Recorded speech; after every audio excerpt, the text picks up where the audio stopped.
ಎಲ್ಲರೂ ಕೂಡ ನಿಮ್ಮ ವಿಡಿಯೋವನ್ನು ದಯವಿಟ್ಟು ಆಫ್ ಮಾಡಿ.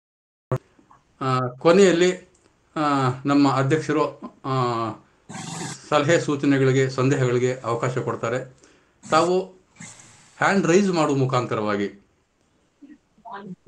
ನಮ್ಮ ಸಲಹೆ ಸಂದೇಹಗಳನ್ನು, ಯಾಕಂತ ಮಾತಾಡ್ಬಿಟ್ರೆ ಸ್ವಲ್ಪ ಏನ್ ಮಾತಾಡ್ತಾರೆ ಅನ್ನೋದು ಅರ್ಥ ಆಗೋದಿಲ್ಲ. ಆದ್ರಿಂದ ನೀವು ಹ್ಯಾಂಡ್ ರೈಸ್ ಮಾಡಿದಾಗ ನಮ್ಮ ಅಧ್ಯಕ್ಷರು ಅವರನ್ನ ಸಂವಹನ ಮಾಡಿ ಕೇಳಿದಾಗ ಎಲ್ಲರೂ ಸುಗಮವಾಗಿ ನಾವು ಕಾರ್ಯಕ್ರಮವನ್ನು ಯಶಸ್ವಿಯಾಗಿ ನಡೆಸಬಹುದು ಅಂತೇಳಿ ಅಂತ ನಾನು ಆಲೋಚನೆ ಮಾಡ್ತಾ ಇದ್ದೀನಿ. ತಾವು ದಯವಿಟ್ಟು ಎಲ್ಲರೂ ಕೂಡ ವಿಡಿಯೋ ಆಡಿಯೋ ಆಫ್ ಮಾಡಿಕೊಂಡು ಶ್ರದ್ಧೆಯಿಂದ ನಮ್ಮ ಅಧ್ಯಕ್ಷರುಗಳು ಏನು ಒಂದು ವಿಷಯವನ್ನ ಹೇಳ್ತಾರೆ, ತುಂಬಾ ಅಮೋಘವಾಗಿರ್ತಕ್ಕಂಥ ಈ ಒಂದು ವಿಷಯ ತುಂಬಾ ಚೆನ್ನಾಗಿದೆ. ಎಲ್ಲರೂ ಕೂಡ ತಾವು ಶ್ರದ್ಧಾಭಕ್ತಿಯಿಂದ ಅದನ್ನು ಕೇಳಿ ನಿಮ್ಮಲ್ಲಿ ಏನಾದರೂ ಸಂದೇಹಗಳು ಏನಾದರೂ ಇದ್ದಾಗ ಲಾಸ್ಟಲ್ಲಿ ಅವಕಾಶ ಮಾಡಿಕೊಡ್ತಾರೆ. ಸಂವಹನ ಮಾಡಿ ತಮ್ಮ ಒಂದು ಸಂದೇಹಗಳನ್ನು ನಿವೃತ್ತಿ ಮಾಡಿಕೊಳ್ಬೋದು. ಈಗ ನಮ್ಮ ಅಧ್ಯಕ್ಷರಿಗೆ ನಾನು ವೇದಿಕೆಯನ್ನ ಅವಕಾಶ ಮಾಡಿಕೊಳ್ತಾ ಇದ್ದೀನಿ. ಎಲ್ರಿಗೂ ಧನ್ಯವಾದಗಳು. ನಮೋ ಶಿವಕರ್ಮಣಿ.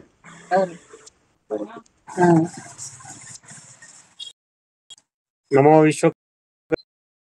ವಿಶ್ವಕರ್ಮ ಸಮಾರಂಭಾಂ ವಿಶ್ವರೂಪಾರ್ಯ ಮಧ್ಯಮಾಂ ಅಸ್ಮದಾಚಾರ್ಯ ಪರ್ಯಂತಾಂ ವಂದೇ ಗುರು ಪರಂಪರಾಂ. ವಿಶ್ವಕರ್ಮ ದಿಶಾಂ ಪತಿಸ್ಸನಃ ಪಶೂನ್ ಪಾತು ಸೋಸ್ಮಾನ್ ಪಾತು ತಸ್ಮೈ ನಮಃ.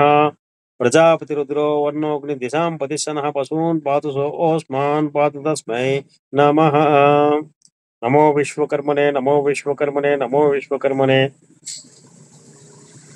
ಎಲ್ಲರಿಗೂ ನಮ್ಮ ಸಮಾಜದ ಗಣ್ಯ ವ್ಯಕ್ತಿಗಳೆಲ್ಲರಿಗೂ ಕೂಡ ನನ್ನ ಹೃದಯ ಪೂರ್ವಕವಾಗಿ ಸ್ವಾಗತವನ್ನು ಕೋರುತ್ತಿದ್ದೇವೆ. ನಮ್ಮ ಅಂತಾರಾಷ್ಟ್ರೀಯ ವೈಶ್ವಕರ್ಮನ ಧಾರ್ಮಿಕ ಪರಿಷತ್ತು ಎಂಬ ಸಂಸ್ಥೆಯನ್ನು ಪ್ರಾರಂಭ ಮಾಡಲಿಕ್ಕೆ ನಾವು ಒಂದು ಸಂಕಲ್ಪ ಇಟ್ಕೊಂಡು ನಿಮ್ಮ ಮುಂದಿಗೆ ಬಂದಿದ್ದೇವೆ. ಈ ಅಂಶದ ಕುರಿತು ಹಿಂದೆ 3 ಗೂಗಲ್ ಮೀಟ್ಗಳು ಮಾಡಿದ್ದೇವೆ. ಆ 3ರಲ್ಲಿ ಒಂದು ರೆಕಾರ್ಡ್ ಮಾಡಿ ಕೂಡ ಯೂಟ್ಯೂಬ್ ಅಲ್ಲಿ ಹಾಕಲಾಗಿದೆ.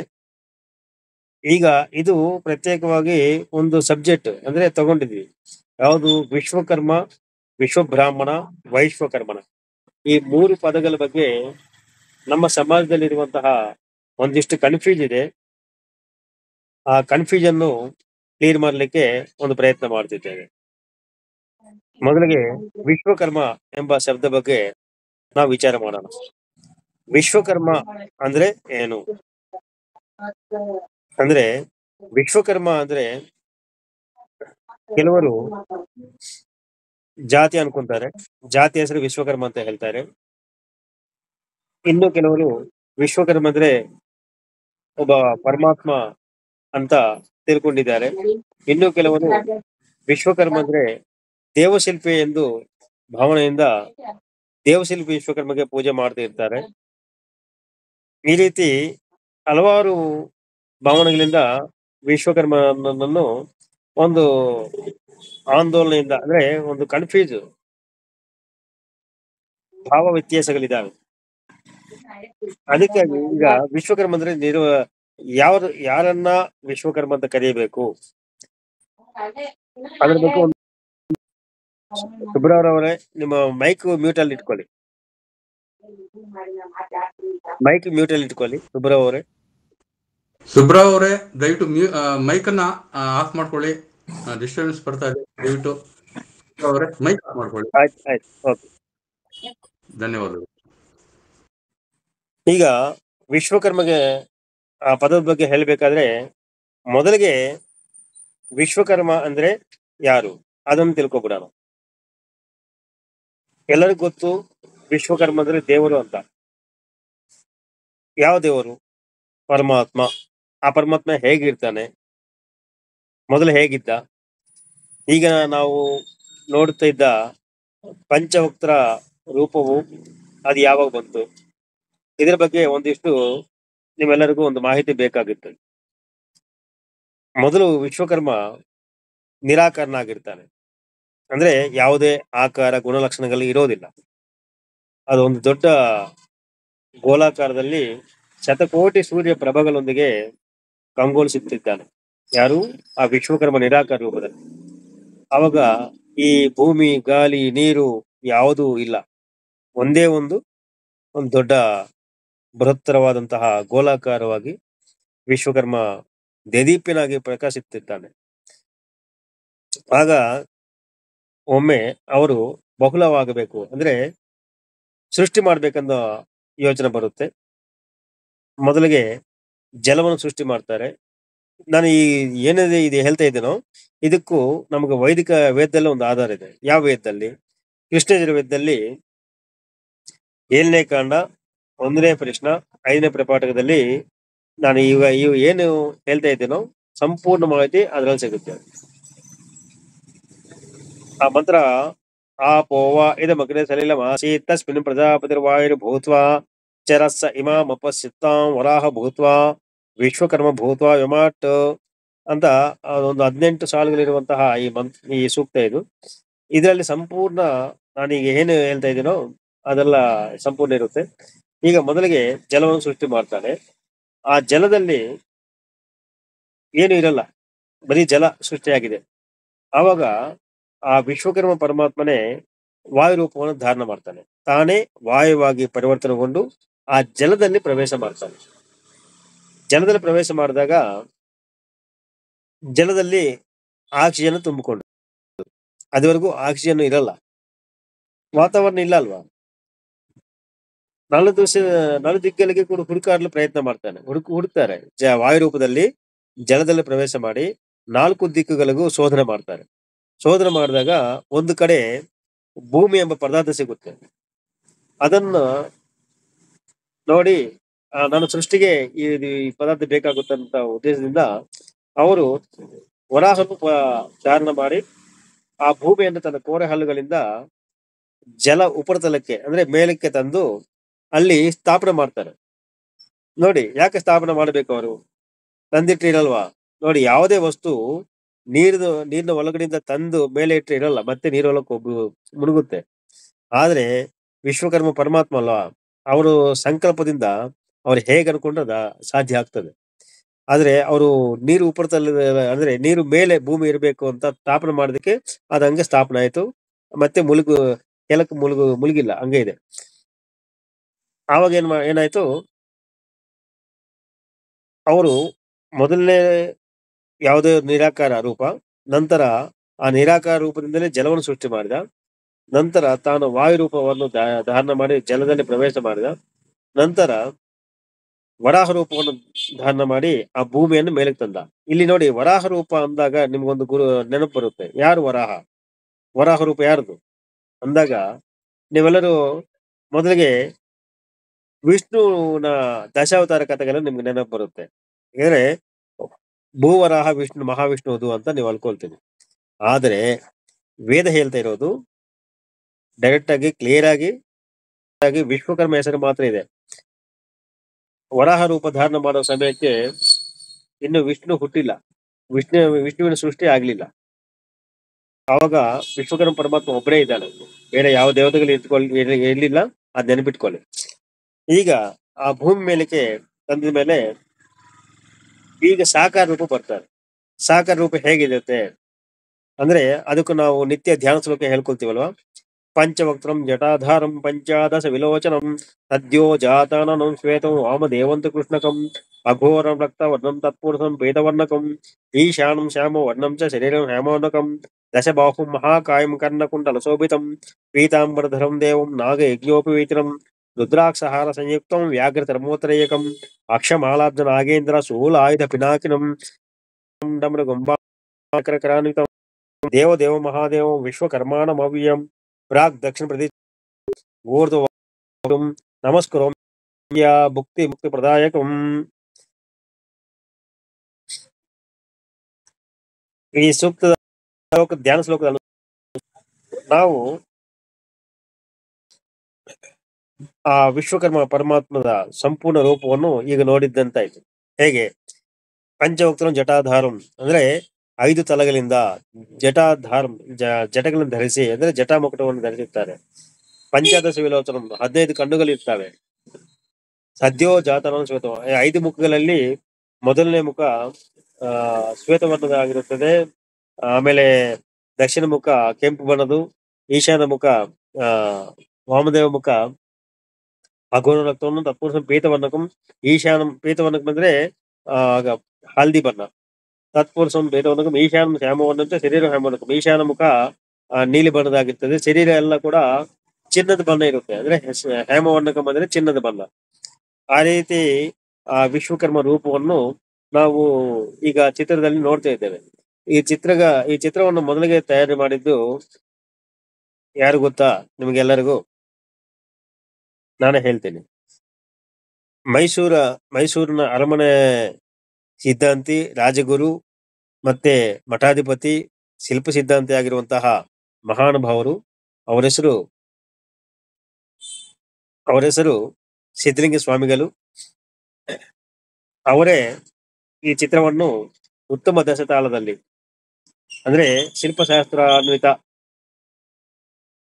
ನಿಯಮಾನುಸಾರ ಲಕ್ಷಣಗಳೊಂದಿಗೆ ಅವರು ರಚನೆ ಮಾಡಿದ್ದಾರೆ.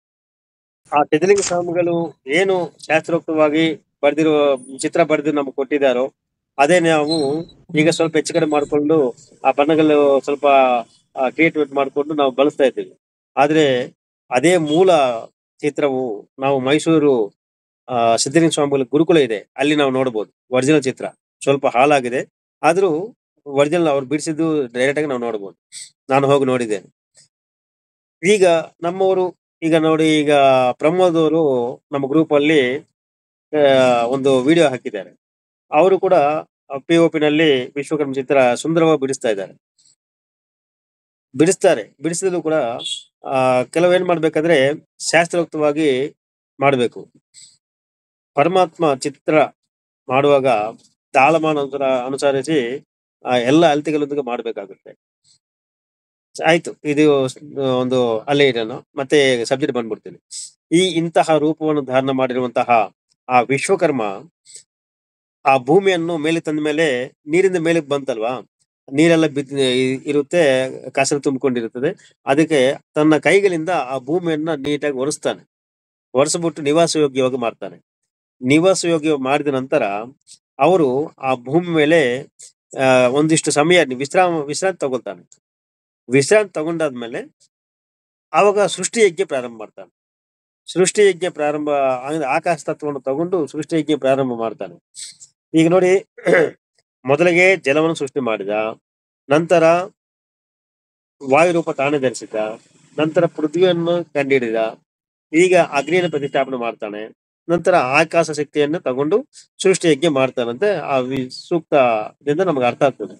ಈ 5 ಏನು ಎಲಿಮೆಂಟ್ಗಳು ಅಂದ್ರೆ ಪಂಚಭೂತಗಳು.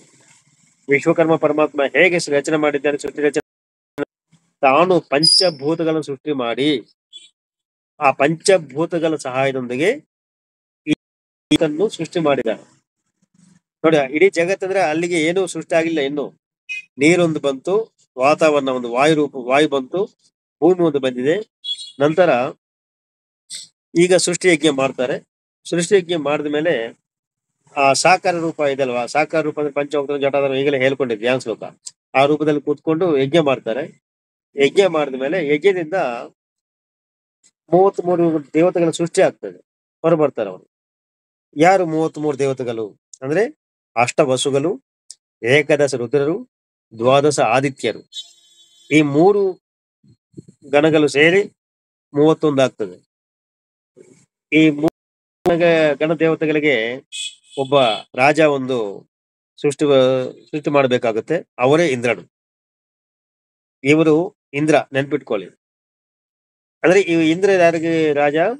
ಈ 33 ಅಂದ್ರೆ ವಸುಗಳಿಗೆ, ರುದ್ರರಿಗೆ, ಆದಿತ್ಯರಿಗೆ ಇಂದ್ರ ರಾಜ ಆಗಿರ್ತಾನೆ. ಇವರ ಮೇಲೆ ಪ್ರಜಾಪತಿ. ಒಟ್ಟು ಕೂಡಿದ್ರೆ 33. ಈಗ ನಮ್ಮ ಸಾಹಿತ್ಯದಲ್ಲಿ ಮತ್ತೆ ಬೃಹದಾರಣ್ಯಕ ಉಪನಿಷತ್ತಲ್ಲಿ ಕೂಡ 33 ಕೋಟಿ ದೇವತೆಗಳು ಸೃಷ್ಟಿಯಾಗಿದೆ ಅಂತ ಹೇಳ್ತಾರಲ್ವಾ. ಈಗ ವೈದಿಕ ಪ್ರಪಾಠಕದಲ್ಲಿ ಕೋಟಿ ಅಂದ್ರೆ ಒಂದು ವರ್ಗ ಅಂತ ಅರ್ಥ. ಹೇಗಂದ್ರೆ ಮನುಷ್ಯ ಕೋಟಿ, ದೇವತಾ ಕೋಟಿ, ಪಕ್ಷಿ ಕೋಟಿ, ಪ್ರಾಣಿ ಕೋಟಿ, ಈ ರೀತಿ ವೇದ ಪರಿಭಾಷೆಯಲ್ಲಿ ಹೇಳ್ತೇವೆ. ಅಂದ್ರೆ ಮನುಷ್ಯ ವರ್ಗ, ದೇವತಾ ವರ್ಗ, ಪ್ರಾಣಿ ವರ್ಗ, ಪಕ್ಷಿ ವರ್ಗ, ಈ ರೀತಿ ನಾವು ಕೋಟಿಗೆ ವಿಶ್ಲೇಷಣೆ ಮಾಡಬಹುದು. ಕೋಟಿ ಅಂದ್ರೆ ಸಂಖ್ಯೆ, ಕೋಟಿ ಅಂದ್ರೆ ವರ್ಗ, ವೈದಿಕ ಪರಿಭಾಷೆಯಲ್ಲಿ. ಈ ರೀತಿ ನಾವು 33 ಕೋಟಿ ದೇವತೆಗಳ ಹೆಸರುಗಳು ಕೂಡ ನಾನು ನಾಳೆ ಇದ್ರ ಬಗ್ಗೆ ನಾನು ಲೇಖನ ಬರೆದಿದ್ದೇನೆ. ಆ ಲೇಖನವನ್ನು ನಾಳೆ ಪೋಸ್ಟ್ ಮಾಡ್ತೇನೆ ನಮ್ಮ ಗ್ರೂಪ್ ಅಲ್ಲಿ, ಎಲ್ಲರೂ ನೋಡ್ಬೋದು. ಇವು 33 ಕೋಟಿ ದೇವತೆಗಳ ಹೆಸರನ್ನು ಪಟ್ಟಿ ಮಾಡಿದ್ದೇನೆ. ಆದ್ರೆ ಈಗ ಈ ಇಷ್ಟು ಸೃಷ್ಟಿ ಆದ್ಮೇಲೆ ಇವರು ಕ್ರಮ ಹೆಂಗಿದೆ, ಸೃಷ್ಟಿ ಕ್ರಮ ಹೆಂಗಿದೆ ಅಂದಾಗ, ಮೊದಲಿಗೆ ಸಾಕಾರ ಪರಮಾತ್ಮ ಪ್ರಾರಂಭ ಸ್ಟಾರ್ಟಿಂಗ್ ಅಲ್ಲಿದ್ದ. ಈ ಕ್ರಮ ನೋಡ್ಕೊಂಡ್ರೆ ಅವ್ರನ್ನ ಕೆಳಗಡೆ ಇರೋರು ಯಾರು, ಸಾಕಾರ ರೂಪ ಬಂದಿರುವಂತಹ ಪ್ರಜಾಪತಿ, ಅವರ ಹೆಸರೇ ತ್ವಷ್ಟ ವಿಶ್ವಕರ್ಮ ಅಂತ ಕೂಡ ಇದೆ. ತ್ವಾಷ್ಟ್ರವೇ ಪ್ರಜಾಪತಿ ಅಂತ ಒಂದು ತುಂಬಾ ಮಂತ್ರಗಳಿದ್ದಾವೆ. ಅಂದ್ರೆ ತ್ವಷ್ಟ ವಿಶ್ವಕರ್ಮನ ಪ್ರಜಾಪತಿ, ಅವರೇ ವಿಶ್ವಕರ್ಮನ ನಿರಾಕಾರ ಪರಬ್ರಹ್ಮನ ಸ್ವಯಂಭೂ ವಿಶ್ವಕರ್ಮನ ಸಾಕಾರ ರೂಪ ಅಂತ ನಮ್ಗೆ ಆಧಾರಗಳು ಸಿಗ್ತವೆ. ನೋಡಿ, ತ್ವಷ್ಟ ಹೆಸರಲ್ಲಿ ತುಂಬಾ ಕನ್ಫ್ಯೂಸ್ ಬರುತ್ತೆ. ಯಾಕಂದ್ರೆ ಪರಮಾತ್ಮ ಸಾಕಾರ ರೂಪವು ಅದು ಪ್ರಜಾಪತಿ ಆಗಿರ್ತದೆ, ಅವರ ಹೆಸರು ತ್ವಷ್ಟ ವಿಶ್ವಕರ್ಮ. ನಿರಾಕಾರ ರೂಪವು ಸ್ವಯಂಭೂ ವಿಶ್ವಕರ್ಮ. ಮತ್ತೆ ತ್ವಷ್ಟ ಅಂದ್ರೆ ದ್ವಾದಶ ಆದಿತ್ಯರಲ್ಲಿ, ಅಂದ್ರೆ ಈಗ 33 ಕೋಟಿ ದೇವತೆ ಸೃಷ್ಟಿ ಆಗಿದಾರಲ್ವಾ, ಅದರಲ್ಲಿ ಆದಿತ್ಯರಲ್ಲಿ ಒಬ್ಬ ತ್ವಷ್ಟ ಇದ್ದಾನೆ. ಮತ್ತೆ ರುದ್ರರಲ್ಲಿ ಒಬ್ಬ ತ್ವಷ್ಟ ಇದ್ದಾನೆ. ನಕ್ಷತ್ರ ದೇವತೆಗಳಲ್ಲಿ ಒಬ್ಬ ತ್ವಷ್ಟ ಇದ್ದಾನೆ. ಈ ರೀತಿ ತ್ವಷ್ಟ ವಿಶ್ವಕರ್ಮ ಅಂದ್ರೆ ಇಷ್ಟು ಜನ ಇದ್ದಾರೆ. ನೀವು ಯಾವ ತ್ವಷ್ಟ ಬಗ್ಗೆ ಮಾತಾಡ್ತಿದ್ದೀರೋ ಅದು ಸ್ವಲ್ಪ ಅರ್ಥ ಮಾಡ್ಕೊಂಡು ಅದನ್ನ ತಿಳುವಳಿಕೆ ಇದ್ದುಕೊಂಡು ನಾವು ಮಾತಾಡ್ಬೇಕಾಗುತ್ತೆ, ಇಲ್ಲಾಂದ್ರೆ ವಿಚಾರ ತಪ್ಪಾಗ್ಬಿಡ್ತದೆ. ಈಗ ಆ ತ್ವಷ್ಟ ವಿಶ್ವಕರ್ಮ ಸಾಕಾರ ರೂಪ ಬಂದು ಇಷ್ಟು ಸೃಷ್ಟಿ ಮಾಡಿದಾರಲ್ವಾ, ಅಂದ್ರೆ ಅದು ಎರಡನೇ ರೂಪ. ಅಂದ್ರೆ ಈಗ ವಾಯು ರೂಪ, ವರಾಹ ರೂಪ ಅದು ಲೆಕ್ಕಕ್ಕೆ ಬರಲ್ಲ. ಈಗೇನಾಗುತ್ತೆ, ಮೊದಲಿಗೆ ಸ್ವಯಂಭೂ ವಿಶ್ವಕರ್ಮ, ನಂತರ ಸಾಕಾರ ವಿಶ್ವಕರ್ಮ ತ್ವಷ್ಟ ವಿಶ್ವಕರ್ಮ ಪ್ರಜಾಪತಿ ಆಗಿದ್ದಾನೆ. ಅವರ ಕೆಳಗಡೆ ಈ 33 ಕೋಟಿ ದೇವತೆಗಳಿಗೆ ರಾಜ ಒಬ್ಬ ಇಂದ್ರ ಇದ್ದಾನಲ್ವಾ, ಅವರ ಕೆಳಗಡೆ ಈ 33 ಕೋಟಿ ದೇವತೆಗಳ ಸರಳಿ ಬರುತ್ತೆ. ಇವರಲ್ಲಿ ಯಾರ್ಯಾರಿದ್ದಾರೆ ಅಂದ್ರೆ, ಸಿಂಪಲ್ ಆಗಿ ನಿಮ್ಗೆ ಒಂದು ಅರ್ಥ ಮಾಡಿಸ್ಬೇಕಾದ್ರೆ, ನಿಮ್ ಪುರಾಣದಲ್ಲಿ ನಮಗೆ ಬ್ರಹ್ಮ, ವಿಷ್ಣು, ಮಹೇಶ್ವರ, ಆದಿಶಕ್ತಿ, ಪರಾಶಕ್ತಿ ಅಂತ ಲಕ್ಷ್ಮಿ, ಸರಸ್ವತಿ ಎಲ್ಲರೂ ಕಾಣ್ತಾರಲ್ವಾ. ಇವರೆಲ್ಲರೂ ಕೂಡ 4ನೇ ದರ್ಜೆಯ ದೇವತೆಗಳು. ಅಂದ್ರೆ ಇಂದ್ರನ ಕೆಳಗಡೆ ಇರ್ತಾರೆ ಅವರು. ಅರ್ಥ ಮಾಡ್ಕೊಳ್ಳಿ, ಧ್ಯಾನವಾಗಿ ಕೇಳಿಸ್ಕೊಳ್ಳಿ, ನೆನಪಿಟ್ಕೊಳ್ಳಿ. ಈ ದೇವತೆಗಳೆಲ್ಲರೂ ಕೂಡ ನಾವ್ ಏನು ಶಿಲ್ಪ ಮಾಡ್ಕೊಂಡು ದೇವಸ್ಥಾನ ಕಟ್ತಾ ಇದ್ದೇವೋ, ಇವರೆಲ್ಲರೂ ಕೂಡ ಇಂದ್ರನ ಕೆಳಗಡೆ ಇರ್ತಾರೆ. ಈ ಇಂದ್ರನ ಕೆಳಗಡೆ ಇರುವಂತಹ ಈ ದೇವತೆಗಳು ನಾವು ಪ್ರಧಾನ ದೇವತೆಗಳಂತ ನಂಬಿಕೊಂಡಿದ್ದೀವಿ. ನಾವೇ ಎಲ್ಲ ಇಡೀ ಸನಾತನ ವೈದಿಕ ಕುಟುಂಬದವರೆಲ್ಲರೂ ಕೂಡ ಈ ಪರಮಾತ್ಮ ವಿಶ್ವಕರ್ಮ ಬಗ್ಗೆ ಯಾವುದೇ ತಿಳುವಳಿಕೆ ಇಲ್ಲ. ಆದ್ರೆ ಈ 4ನೇ ದರ್ಜೆಯ ದೇವತೆಗಳಿಗೆ ಮಾತ್ರ ದೇವಸ್ಥಾನಗಳಿಗೆ ಕಟ್ಟಿಕೊಟ್ಟಿದ್ದೀವಿ. ಅವರ ಹೆಸರಲ್ಲಿ ಸಿನಿಮಾಗಳಿದ್ದಾವೆ, ಪುರಾಣಗಳಿದ್ದಾವೆ, ಎಲ್ಲ ಇದಾವೆ, ಚರಿತ್ರೆ ಎಲ್ಲ ಅವರ ಹೆಸರಲ್ಲಿ ಇದೆ. ಆದ್ರೆ ಕಾರಣಭೂತರಾಗಿರುವಂತಹ ವಿಶ್ವಕರ್ಮ ಬಗ್ಗೆ ಆ ವಿಶ್ವಕರ್ಮ ವಂಶಿಕರಿಗೆ ಗೊತ್ತಿಲ್ಲ. ಆ ರೀತಿ ಆಗಿದೆ. ಈಗ ಈ ರೀತಿ ಇದ್ದಾಗ ವಿಶ್ವಕರ್ಮ ಪರಮಾತ್ಮ ಈ 4ನೇ ಇಂದ್ರನ ಇದ್ದಾನಲ್ವಾ, ಇಂದ್ರ ಈ ದೇವತೆಗಳ ರಾಜ ಅಲ್ವಾ, ಅವ್ರಿಗೆ ಬೇಕಾದಾಗ ಇವರೆಲ್ಲರೂ ಹೋಗಿ ಇಂದ್ರನ ಸಹಾಯ ಮಾಡ್ಬೇಕಾಗುತ್ತೆ. ಹೇಗಂದ್ರೆ, ಒಬ್ಬ ರಾಜ ಯುದ್ಧ ಮಾಡ್ತಾ ಇದ್ದಾಗ ತನ್ನ ಕೆಳಗಡೆ ಇರುವಂತಹ ಸಾಮಂತ ರಾಜರಿಗೆ ಕರೀತಾನೆ, ನೀವು ನನ್ನ ಜೊತೆ ಬಂದು ಯುದ್ಧ ಮಾಡ್ಬೇಕು, ನಿಮ್ಮ ಪಟಾಳವನ್ನು, ನಿಮ್ಮ ಸೈನ್ಯವನ್ನು ಕರ್ಕೊಂಡ್ ಬಾ ಅಂತ ಹೇಳಿದಾಗ ಅವರು ಅಷ್ಟು ಅಂದ್ಬಿಟ್ಟು ಹೋಗ್ತಾರೆ. ಇವರು ಹೋಗಿಲ್ಲ ಅಂದ್ರೆ ಇವ್ರ ಮೇಲೆ ಪನಿಷ್ಮೆಂಟ್ ಇರುತ್ತೆ, ಇವ್ರಿಗೆ ಅಂದ್ರೆ ಸಾಯಿಸುವ ಪರಿಸ್ಥಿತಿ ಬರುತ್ತೆ.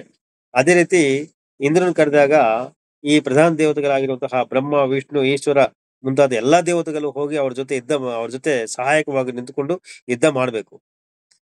ಆ ರೀತಿ ತುಂಬಾ ಇತಿಹಾಸಗಳಿದಾವೆ. ಇನ್ನೊಂದು ಸೆಷನ್ ಅಲ್ಲಿ ಹೇಳ್ತೀನಿ ಅದು.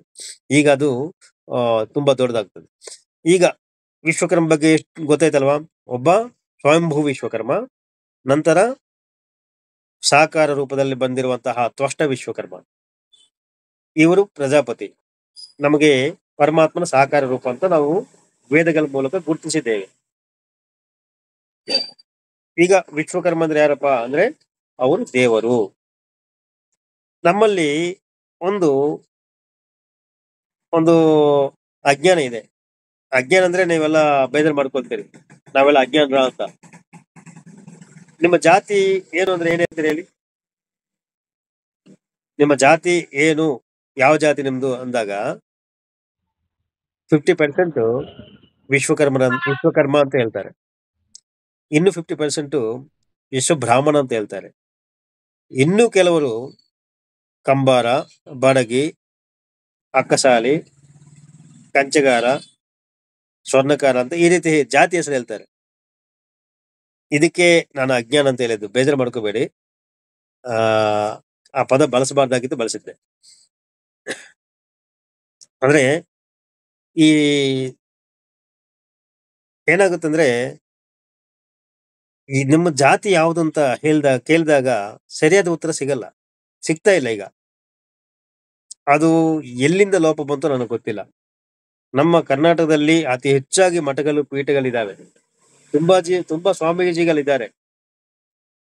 ಅಷ್ಟು ಸ್ವಾಮೀಜಿಗಳು ಜಿಲ್ಲಾಗೊಬ್ಬರು ಇದ್ದಾರೆ. ಅವ್ರವ್ರ ಜಿಲ್ಲಾ ಅವರು ಅವೇರ್ನೆಸ್ ಕೊಟ್ರೆ ಸಾಕಾಗಿರೋದು. ಆದ್ರೆ ನಮ್ಮ ದುರದೃಷ್ಟಕ್ಕೆ ಆತರ ನಡೆದಿಲ್ಲ. ಯಾಕಂದ್ರೆ ಹೇಳ್ತಾ ಇದ್ದೀನಿ, ಸ್ವಾಮೀಜಿಗಳು ತಪ್ಪಂತ ನಾನು ಹೇಳ್ತಾ ಇಲ್ಲ. ಆದ್ರೆ ಈ ಜಾತಿ ಹೆಸರಲ್ಲೇ, ಜಾತಿ ಬಗ್ಗೆ ಒಂದಿಷ್ಟು ಮಾಹಿತಿ ನಮ್ಮಲ್ಲಿ, ನಮ್ಮ ಜನಾಂಗಕ್ಕೆ ಗೊತ್ತಿಲ್ಲ, ನಮ್ಮ ಸಮಾಜಕ್ಕೆ ಗೊತ್ತಿಲ್ಲ ಅಂದಾಗ ಅಲ್ಲಿಂದ ಬೇಕಾಗಿತ್ತು ಎಂಬುದು ನನ್ನ ಒಂದು ಉದ್ದೇಶ. ನಾನು ವಿಚಾರವನ್ನು ಯಥಾರ್ಥವಾಗಿ ಹೇಳುವ ನನಗೆ ಅಭ್ಯಾಸ ಇದೆ, ಅದಕ್ಕೆ ಹೇಳ್ತಾ ಇದ್ದೀನಿ. ನೋಡಿ, ಇದು ಆದ್ಮೇಲೆ ಈಗ ನೀವು ಹೇಗೆ ಏನ್ ಹೇಳ್ಕೊಳ್ತೀರಿ ಅಂದಾಗ, ವೇದಗಳು ನಿಮ್ ಬಗ್ಗೆ ತುಂಬಾ ಹೇಳ್ತಾ ಇದೆ. 5 ವೇದಗಳು ಕೂಡ ವಿಶ್ವಕರ್ಮ ವಂಶಸ್ಥರ ಬಗ್ಗೆ ಸಾಕಷ್ಟು ಮಾಹಿತಿ ಕೊಡುತ್ತೆ. ವಿಶ್ವಕರ್ಮ ಬಗ್ಗೆ 198 ಬಾರಿ ವಿಶ್ವಕರ್ಮ, ವಿಶ್ವಕರ್ಮನಃ, ವಿಶ್ವಕರ್ಮ ಈ ರೀತಿ ಬರೋ ಹೆಸರುಗಳು ವಿಶ್ವಕರ್ಮ ಹೆಸರಲ್ಲಿ 198 ಬಾರಿ ಬರುತ್ತೆ. ಮತ್ತೆ ವೈಶ್ವಕರ್ಮನ ಎಂಬ ಶಬ್ದ ವೇದ ಸಾಹಿತ್ಯಗಳಲ್ಲಿ 71 ಬಾರಿ ಬರುತ್ತೆ. ಅಂದ್ರೆ ತಿಳ್ಕೊಳ್ಳಿ, ವೇದಗಳು ನಿಮ್ಮ ಬಗ್ಗೆ ಎಷ್ಟು ಗುರುತಿಸ್ಕೊಂಡು ನೀವು ಶ್ರೇಷ್ಠ ಅಂತ ಹೇಳ್ತಾ ಇದೆ ಅಂತ ನೀವು ಅರ್ಥ ಮಾಡ್ಕೋಬೇಕಾಗುತ್ತೆ. ಆದ್ರೆ ವೇದ ನಿಮ್ ಬಗ್ಗೆ ಏನ್ ಹೇಳ್ತಾ ಇದೆ, ನಿಮ್ಮ ಜಾತಿ ಏನು ಅಂತ ಹೇಳ್ತಾ ಇದೆ ಅಂತ ಹೇಳಿದಾಗ, ನೋಡಿ, ನಮಗೆ ಅತ್ಯಂತ ಜನಪ್ರಿಯವಾದ ಸೂಕ್ತ ಯಾವುದು ಹೇಳಿ ವೇದಗಳಲ್ಲಿ? ಪುರುಷ ಸೂಕ್ತ. ಆ ಪುರುಷ ಸೂಕ್ತ ವರ್ಣನೆ ಹೇಗಿರುತ್ತೆ ಅಂದ್ರೆ, ಪ್ರಾರಂಭದಲ್ಲಿ ಯಾವ್ದೋ ಶಾಂತಿ ಮಂತ್ರ ಹೇಳ್ಬೇಕಂತಿರುತ್ತೆ. ಆಕ್ಚುಲಿ ನಿಜಕ್ಕೂ ಒರಿಜಿನಲ್ ವೇದದಲ್ಲಿ ಶಾಂತಿ ಮಂತ್ರಗಳು ಇರೋದಿಲ್ಲ. ನಾವು ಅಭ್ಯಾಸ ಮಾಡಿದಾಗ ಶಾಂತಿ ಮಂತ್ರಗಳನ್ನು ನಾವು ಪಾರಾಯಣ ಮಾಡ್ತೀವಿ. ಆದ್ರೆ ಪ್ರಾರಂಭ ಆಗೋದು ಸಹಸ್ರ ಶೀರಸ ಪುರುಷಃ ಸಹಸ್ರಾಕ್ಷ ಸಹಸ್ರಪಾತ್ ಆ ಭೂಮಿಂ ವಿಶ್ವತೋ ವೃತ್ವಾ ಅತ್ಯತಿಷ್ಠ ದಶಾಂಗುಲಂ. ಇದು ಪುರುಷ ಸೂಕ್ತದ ಮೊದಲನೇ ಮಂತ್ರ. ಇಲ್ಲಿ ವಿಶ್ವಕರ್ಮ ಹೆಸರು ಬಂದಿಲ್ಲ. ಹೋಗ್ಲಿ, ವಿಷ್ಣು ಹೆಸರು ಬಂದಿಲ್ಲ. ಶಿವನ ಹೆಸರು ಬಂದಿಲ್ಲ. ಯಾವುದೇ ದೇವತೆ ಹೆಸರು ಬಂದಿಲ್ಲ. ಆದ್ರೆ ಈ ಸೂಕ್ತ ಯಾರದು ಮುಂದೆ ಗೊತ್ತಾಗ್ತದೆ. ಈ ಮಂತ್ರದ ಅರ್ಥ ಸ್ವಲ್ಪ ಹೇಳಲಿಕ್ಕೆ ಪ್ರಯತ್ನ ಪಡ್ತೇನೆ ನೋಡಿ. ಸಹಸ್ರ ಶೀರಸ ಪುರುಷ ಅಂದಾಗ ಅವರಿಗೆ ಯಾರು, ಆ ಪುರುಷನಿಗೆ ಪರಮಾತ್ಮ ಆಗಿರುವಂತಹ ಪುರುಷನು 1,000 ತಲೆಗಳಿದ್ದಾವಂತೆ. 1,000 ತಲೆಗಳಲ್ಲಿ ಸಹಸ್ರಾಕ್ಷ 1,000 ಕಣ್ಣುಗಳಿದ್ದಾವಂತೆ. ನೋಡಿ, ಇಲ್ಲಿ ಏನೋ ಸ್ವಲ್ಪ ತೇಡ ಹೊಡಿತದಲ್ವಾ? ಯಾಕಂದ್ರೆ 1,000 ತಲೆಗಳಿಗೆ ಕಣ್ಣುಗಳಿದ್ರೆ ಎಷ್ಟಿರ್ಬೇಕು? 2,000 ಇರ್ಬೋದು. ಅಥವಾ ನಮ್ಮ ವಿಶ್ವಕರ್ಮನಿಗೆ 3 ಕಣ್ಣುಗಳಿದೆ ಅಂತ ನಾವು ಧ್ಯಾನ ಶ್ಲೋಕದಲ್ಲಿ ಹೇಳ್ಕೊಂಡಿದ್ವಿ. ಆ ರೀತಿ ಇದ್ದಾಗ 3,000 ಕಣ್ಣುಗಳಿರ್ಬೇಕು. ಮತ್ತೆ ಈಗ ಈ ದರ್ಶನ ಮಾಡಿಕೊಂಡಿರುವಂತಹ ನಾರಾಯಣ ಎಂಬ ಋಷಿ ಏನ್ ಹೇಳ್ತಾ ಇದ್ದಾನೆ? ಆ ಪುರುಷನಿಗೆ 1,000 ಕಣ್ಣುಗಳು, 1,000 ತಲೆಗಳು ಅಂತ ಹೇಳ್ತಾ ಇದ್ದಾನೆ. ಅಂದ್ರೆ ಅವನ ಉದ್ದೇಶ ಏನಾಗಿರ್ಬೇಕು ಹೇಳಿ? ಆ ವಿಶ್ವಕರ್ಮನ ವರ್ಣನೆ ಮಾಡಿದಾಗ ಅವರ ಉದ್ದೇಶ ಹೇಗಿದೆ ಅಂದ್ರೆ, ವೇದ ಮಂತ್ರಗಳು ಹಿಂದಿನಿಂದ ಮುಂದಕ್ಕೆ ಬರಬೇಕು. ನಾನು ಮುಂದಿನಿಂದ ಹೇಳ್ತಾ ಇದ್ದೀನಿ, ಅದಕ್ಕೆ ಅದು ಕವರ್ ಆಗುತ್ತೆ ನೋಡಿ. ಸಹಸ್ರ ಶೀರ್ಷ ಪುರುಷ ಅಂದಾಗ ಇಲ್ಲಿ ಸಹಸ್ರ ಎಂಬ ಶಬ್ದಕ್ಕೆ ಸಂಖ್ಯೆ ಅಂತಲ್ಲ, ಅದು ಅನಂತವಾದದ್ದು ಅಂತ ಬರುತ್ತೆ. ಅನಂತವಾದ ಶಿರಸ್ಸುಗಳು, ಅನಂತವಾದ ಕಣ್ಣುಗಳು ಇರುವಂತಹ ಅಂತ ಅರ್ಥ ಬರುತ್ತೆ. ಸಹಸ್ರಾಕ್ಷ ಸಹಸ್ರಪಾತ್ ಅಂದ್ರೆ ಅನಂತವಾದ ಪಾದಗಳು ಕೂಡ ಹೊಂದಿದ್ದಾನೆ. ಸ ಭೂಮಿಂ ವಿಶ್ವತೋ ವೃತ್ವ ಈ ಭೂಮಿಯನ್ನ ಸೇರಿ ಇಡೀ ವಿಶ್ವವನ್ನೇ ಒಂದು ವೃತ್ತವಾಗಿ ರಚನೆ ಮಾಡಿದರೆ ಉಸರ ಕೇಳಿ, ನಮ್ಮ ಭೂಮಿಯನ್ನು ಸೇರಿ ಇಡೀ ವಿಶ್ವವನ್ನೇ ಒಂದು ವೃತ್ತವಾಗಿ ಒಂದು ಗೀರೆ ಹಾಕಿದ್ರೆ ಅತ್ಯತಿಷ್ಠ ದಶಾಂಗುಲಂ ಅಂತಾರೆ ಆ ಕೊನೆಯಲ್ಲಿ. ಅಂದ್ರೆ ವೃತ್ತ ವಿಶ್ವ ಅಂದ್ರೆ ಏನು? ಈಗ ಭೂಮಿಯನ್ನು ಸೇರಿ ಅಂತ ಹೇಳಿದ್ದಾರೆ. ನಾವು ಭೂಮಿ ಮೇಲೆ ನಿವಾಸ ಮಾಡ್ತಾ ಇದ್ದೇವೆ.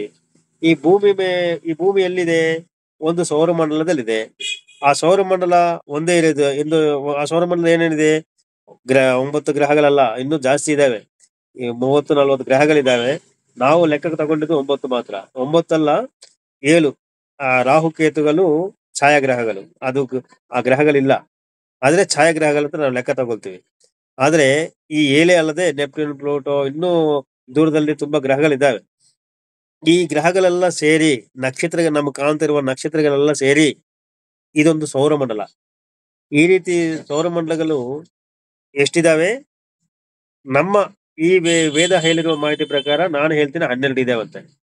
12 ಸೌರಮಂಡಲ. ಯಾಕಂದ್ರೆ ನಾವು ನೋಡ್ತಾ ಇರೋದು ಒಬ್ಬ ಆದಿತ್ಯನಿಗೆ, ಅವರ ಹೆಸರು ವಿವಸ್ವನ್. ಆದ್ರೆ ಇನ್ನು ಎಷ್ಟಿದ್ದಾರೆ? ದ್ವಾದಶ ಆದಿತ್ಯರಲ್ಲಿ ನಾವು ಒಬ್ಬರು ನೋಡಿದ್ರೆ ಇನ್ನು 12 ಜನ ಆದಿತ್ಯರಿದ್ದಾರೆ. ಎಲ್ಲಿದ್ದಾರೆ? ಈ ಬೇರೆ ಬೇರೆ ಸೌರಮಂಡಲಗಳಲ್ಲಿ ಇದ್ದಾರೆ ಅವರು. ಆಗಿದ್ದಾಗ ಆ ಸೌರಮಂಡಲಗಳಲ್ಲಿ ಈ ಆದಿತ್ಯರು ಇದ್ದಾಗ ಇದೇ ರೀತಿ ಒಟ್ಟು 12 ಸೌರಮಂಡಲಗಳಾಗ್ತವೆ. ಈ 12 ಸೌರಮಂಡಲಗಳು ಸೇರಿ ಒಂದು ಮಿಲ್ಕಿ ವೇ ಅಂತ ಕರೀತಾರೆ. ಇಂತಹ ಮಿಲ್ಕಿ ವೇ ಅಂತ ಪಾಲಪುಂತ ಅಂತ ಕರೀತಾರೆ. ಈ ಮಿಲ್ಕಿ ವೇಗಳು ಎಷ್ಟಿದಾವೆ ಅಂದಾಗ ಇತ್ತೀಚೆಗೆ ನಾಸಾದವರು ಒಂದು ಮಾಹಿತಿ ಕೊಟ್ಟಿದ್ದಾರೆ. 248 ಮಿಲ್ಕಿ ವೇಸ್ ಇದ್ದಾವಂತೆ. ಅವೆಲ್ಲ ಸೇರಿ ಒಂದು ಗಲಾಕ್ಸಿ. ಆ ವಿಶ್ವ ತಗೊಂಡಿದ್ದಾಗ ಒಂದು ಸೌರಮಂಡಲ ನಮ್ಮ ಭೂಮಿ ಪ್ರಮಾಣದಲ್ಲಿ ಕಾಣಿಸುತ್ತೆ. 12 ಸೌರಮಂಡಲಗಳು ಒಂದು ಕಡೆ ನಾವು ಇಟ್ಟಾಗ ನಮ್ಮ ಭೂಮಿ ಏನು ಕಾಣಿಸೋದಿಲ್ಲ, ತುಂಬಾ ಸಣ್ಣ ಬಿದ್ದು ತರ ಕಾಣಿಸುತ್ತೆ. ಈ ರೀತಿ ಸೌರಮಂಡಲಗಳು 240 ಅಂತ ಹೇಳಿದಾಗ ಸೇರಿ ಒಂದು ಗಿಡ ನಮ್ಮ ಸೌರಮಂಡಲ ಒಂದು ಬಿದ್ದು ಆಗುತ್ತೆ. ಅಲ್ಲಿ ನಮ್ಮ ಭೂಮಿಯಲ್ಲಿ ಕಾಣಿಸುವುದೇ ಇಲ್ಲ. ಇದೆಲ್ಲ ಸೇರಿ ಒಂದು ಆಗುತ್ತೆ. ಆ ಗ್ಯಾಲಕ್ಸಿಯನ್ನೇ ವಿಶ್ವ ಕರೀತಾರೆ. ಸಾ ಭೂಮಿ ವೃತ್ವ ಅತ್ಯತಿಷ್ಠ ದಶಾಂಗ ಈ ಭೂಮಿ ಇಡೀ ವಿಶ್ವವನ್ನು ಸೇರಿ ಒಂದು ವೃತ್ತವನ್ನು ಗೀಚಿದ್ರೆ ಆ ವೃತ್ತದ ಮೇಲೆ 10 ಅಂಗುಲ ಇದ್ದಾನೆ. ಯಾರು? ಆ ಪುರುಷನು. ಅರ್ಥ ಮಾಡ್ಕೊಳ್ಳಿ, ಆ ಪುರುಷನ ಎತ್ತರ ಎಷ್ಟಿದೆ? ಇಡೀ ವಿಶ್ವಕ್ಕೆ ನಾವು ವೃತ್ತಾಕಾರ ಒಂದು ಗೀಚ್ಕೊಂಡ್ರೆ ಅದರ ಮೇಲೆ 10 ಅಂಗುಲ ಮೇಲೆ ಇದ್ದಾನೆ. ಅಂದ್ರೆ ಅಷ್ಟು ದೊಡ್ಡ ಬೃಹದಾಕಾರವಾಗಿದ್ದಾನೆ. ಅಂತಹ ಬೃಹದಾಕಾರ ವಿಶ್ವಕರ್ಮನ, ಅದಕ್ಕೆ ಅವರು ಅನಂತವಾದ ಕಣ್ಣುಗಳು, ಅನಂತವಾದ ಕೈಗಳಂತ ಪಾದಗಳಂತ ಬರೆದಿದ್ದು. ಅಲ್ಲಿ 1000 ಅಂತ ಲೆಕ್ಕ ಕೊಟ್ಟಿಲ್ಲ ಅಂತ. 1000 ಅಂದ್ರೆ ಅನಂತವಾದದ್ದು. ಆಯ್ತು, ಮೊದಲನೇ ಮಂತ್ರ ವಿಶ್ಲೇಷಣೆ ಆಯ್ತು. ಅವ್ರು ಹೆಂಗಿದ್ದಾರೆ, ಎಷ್ಟು ದೊಡ್ಡದಾಗಿದ್ದಾರೆ. ಒಂದು ಈ ವಿಶ್ವಕರ್ಮ ಈ ಪುರುಷ ಸೂಕ್ತದ ದರ್ಶನ ಮಾಡ್ಕೊಂಡಿರುವ ಋಷಿ ಯಾರು ಗೊತ್ತಾ? ಅವರ ಹೆಸರು ನಾರಾಯಣ ಎಂಬ ಋಷಿ ದರ್ಶನ ಮಾಡ್ಕೊಂಡಿದ್ದಾರೆ. ಅವರು ನನ್ನ ಉದ್ದೇಶದಲ್ಲಿ ಇದುವರೆಗೂ ಯಾವ ಭಾಷ್ಯಕಾರರು ಕೂಡ ಅವ್ರ ತಲೆಗೆ ಹೋಗ್ಲಿಲ್ಲ. ನಾನು ಒಬ್ಬ ಸ್ಥಪತಿಯಾಗಿ ನಾನು ಶಿಲ್ಪಶಾಸ್ತ್ರ ಸಂಪೂರ್ಣ ಅಧ್ಯಯನ ಮಾಡಿ ಮತ್ತೆ ಉಪನ್ಯಾಸ ಮಾಡುವಂತಹ ಜ್ಞಾನ ನನಗೆ ಭಗವಂತ ಕೊಟ್ಟಿದ್ದಾನೆ. ನಾನು ಉಪನ್ಯಾಸ ಕೂಡ ಮಾಡಿದ್ದೇನೆ. ಕರ್ನಾಟಕ ಶಿಲ್ಪಕಲಾ ಅಕಾಡೆಮಿ ವತಿಯಿಂದ ಕರ್ನಾಟಕ ಸರ್ಕಾರದಲ್ಲಿ ನಾನು ಸೇವೆ ಮಾಡಿದ್ದೇನೆ ಶಿಲ್ಪಶಾಸ್ತ್ರ ಉಪನ್ಯಾಸಕನಾಗಿ. ಆದ್ರಿಂದ ಈ ಶಿಲ್ಪಶಾಸ್ತ್ರದ ಬಗ್ಗೆ ಸಂಪೂರ್ಣ ತಿಳುವಳಿಕೆ ನನಗಿದೆ. ಅದಕ್ಕೆ ನನಗೆ ಈ ನಾರಾಯಣ ಋಷಿ ಅವರು ಖಂಡಿತವಾಗಿಯೂ ಶಿಲ್ಪಾಚಾರ್ಯರ ಆಗಿರ್ತಾರೆ ಎಂಬುದು ನಾನು ಅಂದಾಜು ಮಾಡ್ತಾ ಇದ್ದೇನೆ. ಯಾಕಂದ್ರೆ ಅದಕ್ಕೆ ತುಂಬಾ ದೊಡ್ಡ ಆಧಾರ ಇದೆ. ನೋಡಿ, ಈ ಮಂತ್ರದಲ್ಲೇ ಅಂತ ಗೊತ್ತಾಗ್ತದೆ. ಹೇಗಂದ್ರೆ ಅತ್ಯತಿಷ್ಠ ದಶಾಂಗುಲಂ ಅಂತ ಹೇಳಿದಾರಲ್ವಾ, ಇದೆಲ್ಲ ಒಂದು ವೃತ್ತಾಕಾರವಾಗಿ ಬರೀರಿ. ಬರೆದಾದ್ಮೇಲೆ ಅದ್ರ ಮೇಲೆ 10 ಅಂಗುಲ ಮೇಲೆ ಇದ್ದಾರಂತೆ. ಈ 10 ಅಂಗುಲ ಯಾವ ಅಂಗುಲ ತಗೊಳ್ತೀರಿ ನೀವು? ಯಾವ ಅಂಗುಲ ತಗೋಬೇಕು? ಅಂಗುಲ ಅಂತ ಏನು ಬ್ರಿಟಿಷ್ ಅಂಗುಲ ತಗೊಳ್ತೀರಾ? ಬ್ರಿಟಿಷ್ ಅಂಗುಲ ತಗೊಳಕ್ ಆಗಲ್ಲ. ಯಾಕಂದ್ರೆ ಆ ವೃತ್ತ ಎಷ್ಟು ದೊಡ್ಡದೋ ಹೇಳಿದ್ದೀನಿ. ಅದರಲ್ಲಿ ಈ ದಶಂಗುಲ ತಗೊಂಡಿದ್ದಾಗ ಅದು ಏನ್ ಲೆಕ್ಕಾಚಾರ ಹೇಗೆ ತಗೊಳ್ತಾರೆ ಅಂದ್ರೆ, ಶಿಲ್ಪಶಾಸ್ತ್ರದಲ್ಲಿ ನಮಗೆ ತಾಳಮಾನ ಅಂತ ಒಂದು ಸಬ್ಜೆಕ್ಟ್ ಇದೆ. ಅದು ಮುಖ್ಯವಾದ ಸಬ್ಜೆಕ್ಟ್. ಅದರಲ್ಲಿ ಮೂಲ ವಿಗ್ರಹಕ್ಕೆ ದಶಖಂಡ ಮಾಡಿ ಆ ಮೂಲ ವಿಗ್ರಹದ ತಾಳಮಾನ ಅಳತೆ ಅನ್ನೋದು ಕಂಡು ಹಿಡಿಯಲು ಅದು ಒಂದು ಪ್ರಯೋಜನಕಾರಿ ಒಂದು ಸೂತ್ರ ಇರುತ್ತೆ. ಆ ಸೂತ್ರವನ್ನೇ ಇಲ್ಲಿ ಬಳಸಿದ್ದಾರೆ. ಹೇಗೆಂದ್ರೆ ಈ ವೃತ್ತವನ್ನು ದಶಖಂಡ ಮಾಡಿ, ಆ ದಶಖಂಡ ಮಾಡಿದ್ರ ಒಂದು ಖಂಡವನ್ನು ಮತ್ತೆ 12 ಭಾಗಗಳು ಮಾಡಿದಾಗ ಆವಾಗ ಬಂದಿರೋ ಒಂದು ಭಾಗ ಒಂದು ಅಂಗುಲ ಲೆಕ್ಕ ತಗೋಬೇಕು. ಆ ರೀತಿ 10 ಅಂಗುಲಗಳು ಈ ವೃತ್ತದ ಮೇಲೆ ನಾವು ಜೋಡಿಸ್ಕೊಂಡ್ರೆ ಆವಾಗ ಈ ಪರಮಾತ್ಮನ ಎತ್ತರ ಗೊತ್ತಾಗ್ತದೆ. ಆ ಪುರುಷ ಸೂಕ್ತದಲ್ಲಿರುವಂತಹ ಪುರುಷನ ಎತ್ತರ ಎಷ್ಟು, ಈ ಇಡೀ ಜಗತ್ತಿಗೆ ಗ್ಯಾಲಕ್ಸಿ ಮೇಲೆ 10 ಅಂಗುಲ ಇದ್ದಾನಂದ್ರೆ ಈಗ ನಿಮ್ಗೆ ಲೆಕ್ಕ ಸಿಗುತ್ತೆ. ಇದು ಸಂಪೂರ್ಣ ಶಿಲ್ಪಶಾಸ್ತ್ರದ ಒಂದು ರಹಸ್ಯವಾದ ಲೆಕ್ಕಾಚಾರ ಇದು. ಈ ರಹಸ್ಯವನ್ನ ಆ ತಿಳ್ಕೊಂಡಿರುವಂತಹ ಆ ಋಷಿ ಖಂಡಿತವಾಗಿಯೂ ಕೂಡ ಒಬ್ಬ ಶಿಲ್ಪಾಚಾರ್ಯನಾಗಿರ್ತಾರೆ.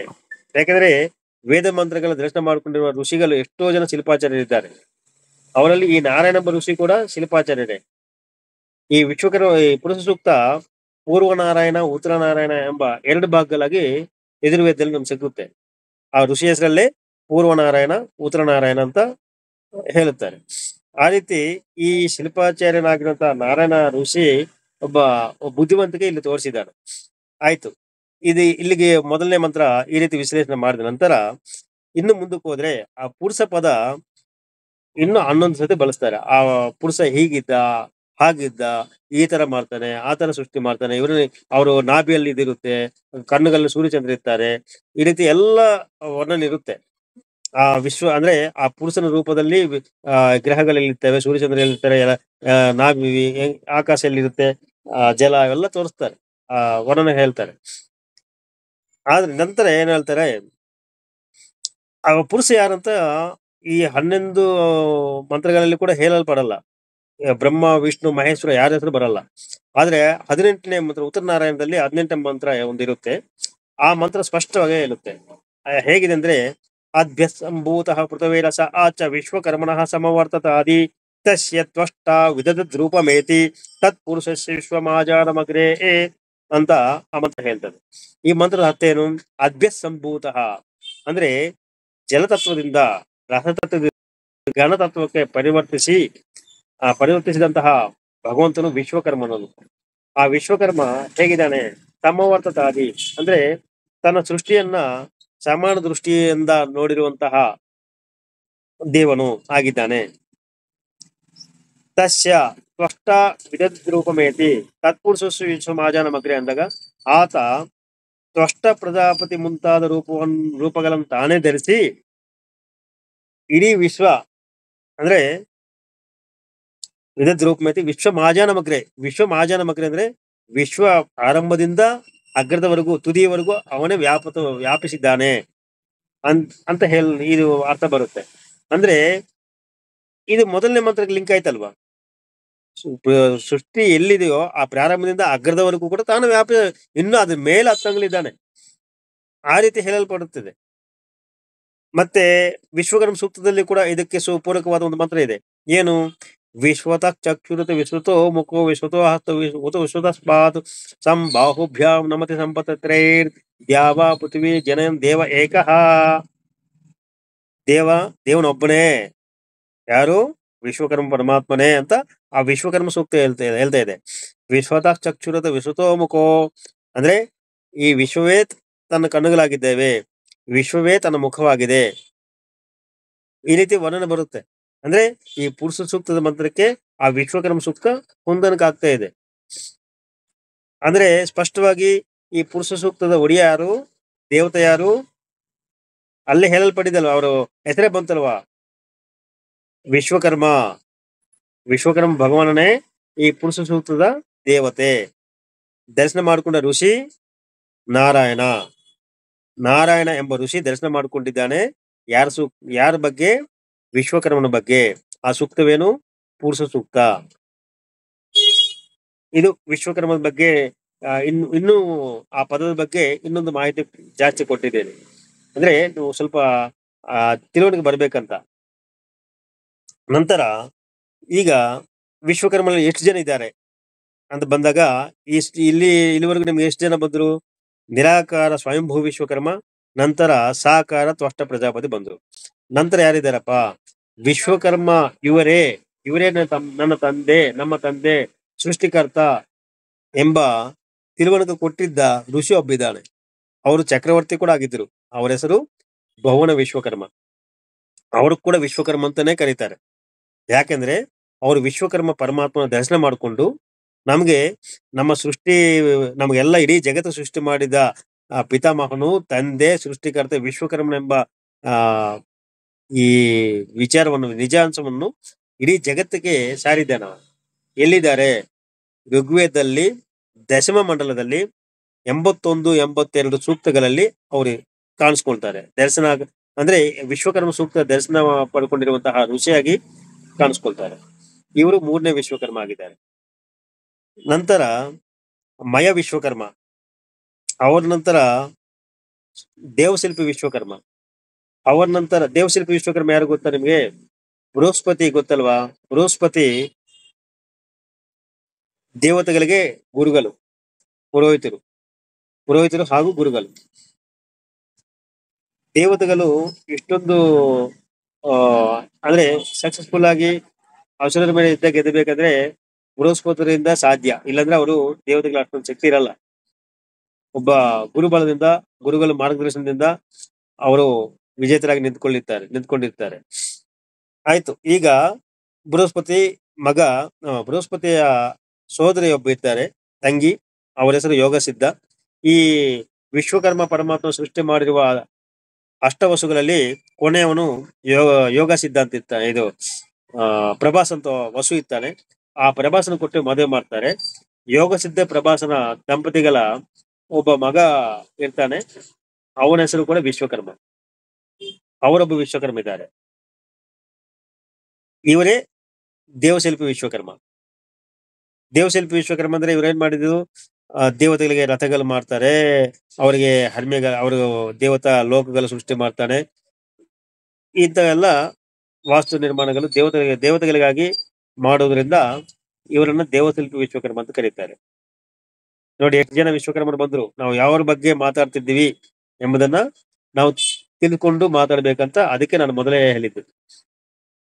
ಇನ್ನು ರಾವಣ ಬ್ರಹ್ಮನ ಮಾವ, ಅವರೊಬ್ಬ ಮಯ ವಿಶ್ವಕರ್ಮ. ಮೊದಲು ಹೇಳಿದ ಮಯ ವಿಶ್ವಕರ್ಮ ವಿಶ್ವಕರ್ಮ ಪಂಚಮುಖಗಳಿಂದ ಹುಟ್ಟಿರುವಂತಹ ಮಯ ವಿಶ್ವಕರ್ಮ. ಅವರು ಜಾಸ್ತಿ ನಮ್ಮ ಸಾಹಿತ್ಯದಲ್ಲಿ ಕಂಡು ಬರ್ತಾರೆ. ಈಗ ರಾವಣ ಬ್ರಹ್ಮ ಮಾವ, ಅವರು ಕೂಡ ಮಯ ವಿಶ್ವಕರ್ಮ. ಮಹಾಭಾರತದಲ್ಲಿ ಮಹಿಷಾಪ ನಿರ್ಮಾಣ ಮಾಡಿದ್ದು ಮತ್ತು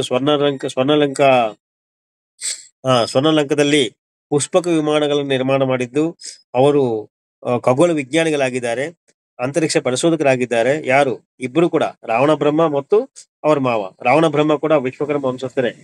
ಅವರ ಬಗ್ಗೆ ಕೇವಲವಾಗಿ ರಾವಣ ಬ್ರಹ್ಮ ಬಗ್ಗೆ ಮಾತಾಡ್ಬೇಕಾದ್ರೆ ಒಂದು ಸೆಷನ್ ತಗೋಬೇಕು. ಅದು 1 ಗಂಟೆ ಮೇಲೆ ಮಾತಾಡ್ಬಹುದು, ಅಷ್ಟೊಂದು ಮಾತಾಡ್ಬಹುದು ರಾವಣ ಬ್ರಹ್ಮ ಬಗ್ಗೆ. ಅದು ಬೇರೆ ಸಬ್ಜೆಕ್ಟ್. ಈಗ ವಿಶ್ವಕರ್ಮ ಹೆಸರಲ್ಲಿ ಇಷ್ಟು ಜನ ಬರ್ತಾರೆ. ಈಗ ನನ್ನ ಹೆಸರು ಮೋಹನ್, ನನ್ನ ಪಕ್ಕದಲ್ಲಿ ವಿಶ್ವಕರ್ಮ ಇಟ್ಕೋಬಹುದು. ನನ್ನ ಹೆಸರು ಮೋಹನ ವಿಶ್ವಕರ್ಮ ಅಂತ ಇಟ್ಕೋಬಹುದು. ಯಾಕಂದ್ರೆ ದೇವತೆಗಳಿಗೆ ಹೆಸರಲ್ಲಿ ಇಟ್ಕೊಳ್ಳೋದು ರೂಢಿ ಇದೆ, ತುಂಬಾ ಜನ ಇಟ್ಕೊಳ್ತಾರೆ. ಆಚಾರ್ಯ ಅಂತ ಇಟ್ಕೋಬಹುದು, ವಿಶ್ವಕರ್ಮ ಅಂತ ಇಟ್ಕೋಬಹುದು, ಶರ್ಮ, ಶಾಸ್ತ್ರಿ, ದೀಕ್ಷಿತ, ಘನಪಾಠಿ, ಪದಪಾಠಿ, ಕ್ರಮಪಾಠಿ, ಅವರವರು ಅರ್ಹತಾನುಸಾರ ಆ ಪದಗಳು ಬರ್ತಾವ ನಮಗೆ. ವಾಜಪೇಯಿ, ಏಕವೇದಿ, ದ್ವಿವೇದಿ, ಚತುರ್ವೇದಿ ಅಂತ ಬರುತ್ತೆ. ಅದೆಲ್ಲ ಕೂಡ ನಮ್ಮ ಶಬ್ದಗಳೇ, ನಮಗೆ ಬೇಕಾಗಿರುವ ಶಬ್ದಗಳೇ. ಅಂದ್ರೆ ವಿಶ್ವಕರ್ಮ ವಂಶಸ್ಥರು ಬಳಸಬೇಕಾದ ಶಬ್ದಗಳು. ಅದು ಆಯ್ತು. ಈಗ ವಿಶ್ವಕರ್ಮ ಬಗ್ಗೆ ಒಂದಿಷ್ಟು ಮಾಹಿತಿ ಗೊತ್ತಾಗಿದೆ. ಅಂದ್ರೆ ವಿಶ್ವಕರ್ಮ ಅಂದ್ರೆ ಯಾರು? ಮೊದಲಿಗೆ ಪರಮಾತ್ಮ ಸ್ವಯಂಭೂ, ನಂತರ ನಿರಾಕಾರ ಪರಮಾತ್ಮ, ಸ್ವಾಕಾರ ಪರಮಾತ್ಮ. ಈ ರೀತಿ ಇಷ್ಟು ಲಿಸ್ಟ್ ಬಂತಲ್ವಾ. ಈಗ ಜಾತಿ ಹೆಸರು ಬಂದಾಗ ವಿಶ್ವಕರ್ಮ ಅಂತ ಹೇಳ್ಕೊಳ್ತಾ ಇದ್ದೀರಲ್ವಾ. ನಮ್ಮ ಸಮಾಜಕ್ಕೆ ಒಂದು ದೃಷ್ಟಿಯಲ್ಲಿ ನೋಡಿದಾಗ ಯಾರೇ ಆಗ್ಲಿ ದೇವರ ಹೆಸರಲ್ಲಿ ಜಾತಿ ಹೇಳ್ಕೊಳ್ತಾ ಇದ್ದಾರಾ? ಗೌಡ, ಕುರುಬ, ಲಿಂಗಾಯತ ಎಲ್ಲ ಸಮಾಜದಲ್ಲಿ ಎಲ್ಲ ಜಾತಿಗಳ ಹೆಸರುಗಳಿದ್ದಾವೆ. ಹಾಗಾದ್ರೆ ನಮ್ಗೆ ಹೆಸರಿಲ್ವೇ? ಇರ್ಬೇಕಲ್ವಾ?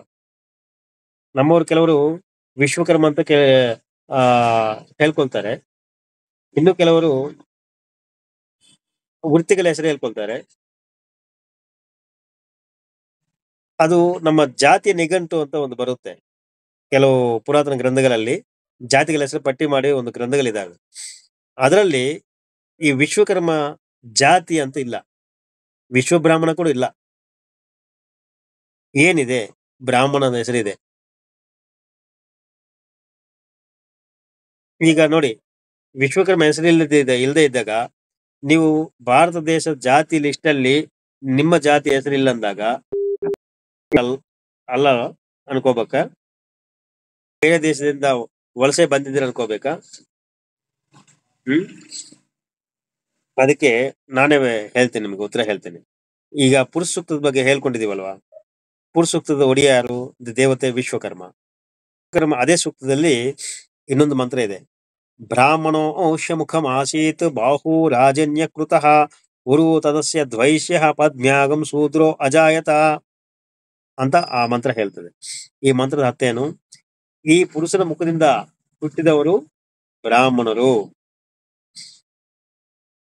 ಬಾಹುಗಳಿಂದ ಹುಟ್ಟಿದವರು ಕ್ಷತ್ರಿಯರು, ತೊಡಗಳಿಂದ ಹುಟ್ಟಿದವರು ವೈಶ್ಯರು, ಪಾದಗಳಿಂದ ಹುಟ್ಟಿದವರು ಶೂದ್ರರು ಅಂತ ಆ ಸೂಕ್ತದಲ್ಲಿ ಆ ಮಂತ್ರ ಹೇಳ್ತಾ ಇದೆ. ಇದು ಎಲ್ಲರಿಗೂ ಗೊತ್ತಿರುತ್ತೆ, ತುಂಬಾ ಜನ ಕೇಳಿರ್ತೀರಿ. ಈಗ ಆ ಪುರುಷ ಯಾರಪ್ಪ ಅಂದಾಗ ವಿಶ್ವಕರ್ಮ ಅಂತ ಅದೇ ಸೂಕ್ತ ಹೇಳ್ತಾ ಇದೆ ಅಲ್ವಾ? ಆಗ ವಿಶ್ವಕರ್ಮ ಪಂಚಮುಖಗಳಿಂದ ಹುಟ್ಟಿದವರು ಯಾರು? ಈಗ ಒಂದು ವಿಚಾರ ಜಸ್ಟ್ ಸ್ವಲ್ಪ ಹಿಂದಕ್ಕೆ ಹೋಗ್ಬೇಕು. ಸೃಷ್ಟಿ ಯಜ್ಞ ಮಾಡಿ 33 ಕೋಟಿ ದೇವತೆಗಳು ಸೃಷ್ಟಿ ಮಾಡಿದ್ದಾರೆ ವಿಶ್ವಕರ್ಮ ಪರಮಾತ್ಮ ಅಂತ ಹೇಳಿದಿನಲ್ವಾ? ಆವಾಗ ಏನಾಯ್ತು, ಅವ್ರಿಗೆ ಇನ್ನೂ ಸಂತೃಪ್ತಿ ಆಗದೆ ನನ್ನ ಸೃಷ್ಟಿಯನ್ನು ಕಾಪಾಡಬೇಕ ಒಂದು ಜವಾಬ್ದಾರಿ ವಹಿಸುವಂತಹ ಒಂದು ವರ್ಗವನ್ನು ಸೃಷ್ಟಿ ಮಾಡ್ಬೇಕೆಂಬ ಉದ್ದೇಶದಿಂದ ಅವ್ರೇನ್ ಮಾಡ್ತಾರೆ, ತನ್ನ 5 ಮುಖಗಳಿಂದ 5 ಜನ ಬ್ರಹ್ಮರನ್ನು ಉತ್ಪತ್ತಿ ಮಾಡ್ತಾನೆ. ಸಂಕಲ್ಪದಿಂದ ಮಾನಸಿಕ ಸೃಷ್ಟಿ, ಮಾನಸ ಪುತ್ರರು ಅಂತ ಕರೀತಾರೆ. ಅವರು ಮನುಬ್ರಹ್ಮ, ಮಯಬ್ರಹ್ಮ, ತ್ವಷ್ಟ ಬ್ರಹ್ಮ, ಶಿಲ್ಪಿ ಬ್ರಹ್ಮ, ವಿಶ್ವಜ್ಞ ಬ್ರಹ್ಮ. ಇವರು ಪಂಚಬ್ರಹ್ಮರು. ಈ ಪಂಚಬ್ರಹ್ಮರು ಕೂಡ ಅವರು ತನ್ನ ಕಾರ್ಯಕ್ರಮ ಸುಲಭವಾಗಿ ಮಾಡ್ಬೇಕನ್ಬಿಟ್ಟು ಏನ್ ಮಾಡ್ತಾರೆ, ಅವರು 5 ಜನ ಮಾನಸ ಪುತ್ರರನ್ನು ಸೃಷ್ಟಿ ಮಾಡ್ತಾರೆ. ಅವ್ರು ಯಾರು? ಸಾಣಗ ಅವರು ಬ್ರಹ್ಮರ್ಷಿಗಳು. ಸಾಣಗ ಬ್ರಹ್ಮರ್ಷಿ, ಸನಾತನ ಬ್ರಹ್ಮರ್ಷಿ, ಅಹಬೂನ ಬ್ರಹ್ಮರ್ಷಿ, ಪ್ರತ್ನ ಬ್ರಹ್ಮರ್ಷಿ, ಸುಪರ್ಣ ಬ್ರಹ್ಮರ್ಷಿಗಳು. ಇವ್ರು ಯಾರು? ಇವರೇ ನಮ್ಮ ಮೂಲ ಪುರುಷರಲ್ವಾ? ಅವರ ಹೆಸರುಗಳೇ ನಾವು ಗೋತ್ರವಾಗಿ ಹೇಳ್ಕೊಳ್ತಿದ್ದೀವಲ್ವಾ?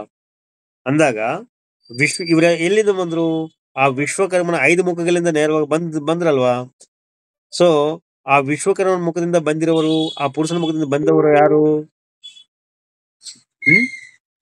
ಯಾರಂದಾಗ ಬ್ರಾಹ್ಮಣೋ ಔಷ್ಯ ಮುಖಂ ಆಸೀತ್ ಅಂತ ಪುರುಷ ಸೂಕ್ತ ಹೇಳ್ತಾ ಇದ್ದಲ್ವಾ? ಆ ಪುರುಷನ ಮುಖದಿಂದ ಬಂದವರೇ ಬ್ರಾಹ್ಮಣ ಅಂತ ವೇದ ಹೇಳ್ತಾ ಇದೆ. ಅಂದ್ರೆ ಯಾರು? ನಿಮ್ಮನ್ನೇ ಬ್ರಾಹ್ಮಣರು ಎಂದು ವೇದ ಗುರುತಿಸಿ ಹೇಳ್ತಾ ಇದೆ. ನೀವು ಯಾರಾದ್ರೂ ನಾನು ಬ್ರಾಹ್ಮಣ ಅಂತ ಹೇಳ್ಕೊಳ್ತಾ ಇದ್ದೀರಾ? ನಾನು ಬ್ರಾಹ್ಮಣ ಅಂತ ಹೇಳ್ಕೊಳ್ತಾ ಇದ್ದೀರಾ ನೀವು ಹೇಳ್ತೀರಿ ನೋಡಿ, ಸಮಾಜದಲ್ಲಿ ಯಾರಾದ್ರೂ ಕೂಡ ದೇವರ ಹೆಸರಲ್ಲಿ ಜಾತಿ ಹೇಳ್ಕೊಳ್ತಾ ಇದ್ದೀರಾ? ವಿಷ್ಣು ಜಾತಿ, ಶಿವ ಜಾತಿ, ದುರ್ಗಾ ಜಾತಿ, ಲಕ್ಷ್ಮಿ ಜಾತಿ, ಸರಸ್ವತಿ ಜಾತಿ ಅಂತ ಜಾತಿ ಹೆಸರಲ್ಲಿ ದೇವರ ಹೆಸರಲ್ಲಿ ಜಾತಿ ಹೇಳ್ಕೊಳ್ತಾ ಇದ್ದಾರಾ? ಇಲ್ಲ ಅಲ್ವಾ? ನಾವ್ಯಾಕೆ ವಿಶ್ವಕರ್ಮ ಭಗವಂತನ ಹೆಸರೇ ಜಾತಿ ಹೆಸರು ನೋಡಿ, ಆ ವಿಶ್ವಕರ್ಮ ಹೆಸರು ನಮ್ಮ ಹೆಸರು ಪಕ್ಕದಲ್ಲಿ ಜೋಡಿಸ್ಕೊಳೋ ಹಕ್ಕಿದೆ, ನಮಗೆ ಅಧಿಕಾರ ಇದೆ, ಅರ್ಹತೆ ಇದೆ. ಆದ್ರೆ ಜಾತಿ ವಿಶ್ವಕರ್ಮನ ಹೆಸರಲ್ಲಿ ಇಟ್ಕೊಡುದು. ನೀವ್ಯಾರು? ಬ್ರಾಹ್ಮಣರು. ನಿಮ್ಮ ಸಮೂಹವನ್ನು ಗುರುತಿಸಲು ಒಂದು ಪದ ಇದೆ. ಅದೇನು? ವೈಶ್ವಕರ್ಮನ. ಈ ಪದ ಎಲ್ಲಿದೆ? ವೇದ ಸಾಹಿತ್ಯದಲ್ಲಿ 71 ಬಾರಿ ವೈಶ್ವಕರ್ಮನ ಶಬ್ದ ಬಳಸಿದ್ದಾರೆ. ಯಾವಾಗ ಇವ ವಿಶ್ವಕರ್ಮ ವಂಶಸ್ಥರು ಅಂತ ಹೇಳಲ ಸಂದರ್ಭ ಎಲ್ಲೆಲ್ಲಿ ಬರುತ್ತೋ ಅಲ್ಲೆಲ್ಲಿ ವೈಶ್ವಕರ್ಮನರು, ವೈಶ್ವಕರ್ಮನಃ, ವೈಶ್ವಕರ್ಮಣಃ ಅಂತ ಈ ಪದವನ್ನೇ ಬಳಸಿದ್ದಾರೆ, 71 ಬಾರಿ ಬಳಸಿದ್ದಾರೆ. ಆದ್ರಿಂದ ನಿಮ್ಮ ಜಾತಿ ಏನಂದ್ರೆ ಬ್ರಾಹ್ಮಣ. ಮತ್ತೆ ಆ ಬ್ರಾಹ್ಮಣರಲ್ಲಿ ನೀವು ಯಾವ ಇದಕ್ಕೆ ಸೇರ್ತೀರಿ ಅಂದಾಗ ವೈಶ್ವಕರ್ಮನ ವರ್ಗಕ್ಕೆ ಸೇರ್ತೀವಿ ಅಂತ ಹೇಳ್ಬೇಕು ನೀವು. ಮತ್ತೆ ಕಾಲ್ ಬರ್ತಾ ಇದೆ, ಒಂದ್ ನಿಮಿಷ ಬರ್ತೀನಿ, ಮತ್ತೆ ಅದು ಕಟ್ ಮಾಡಿ ಬರ್ತೀನಿ.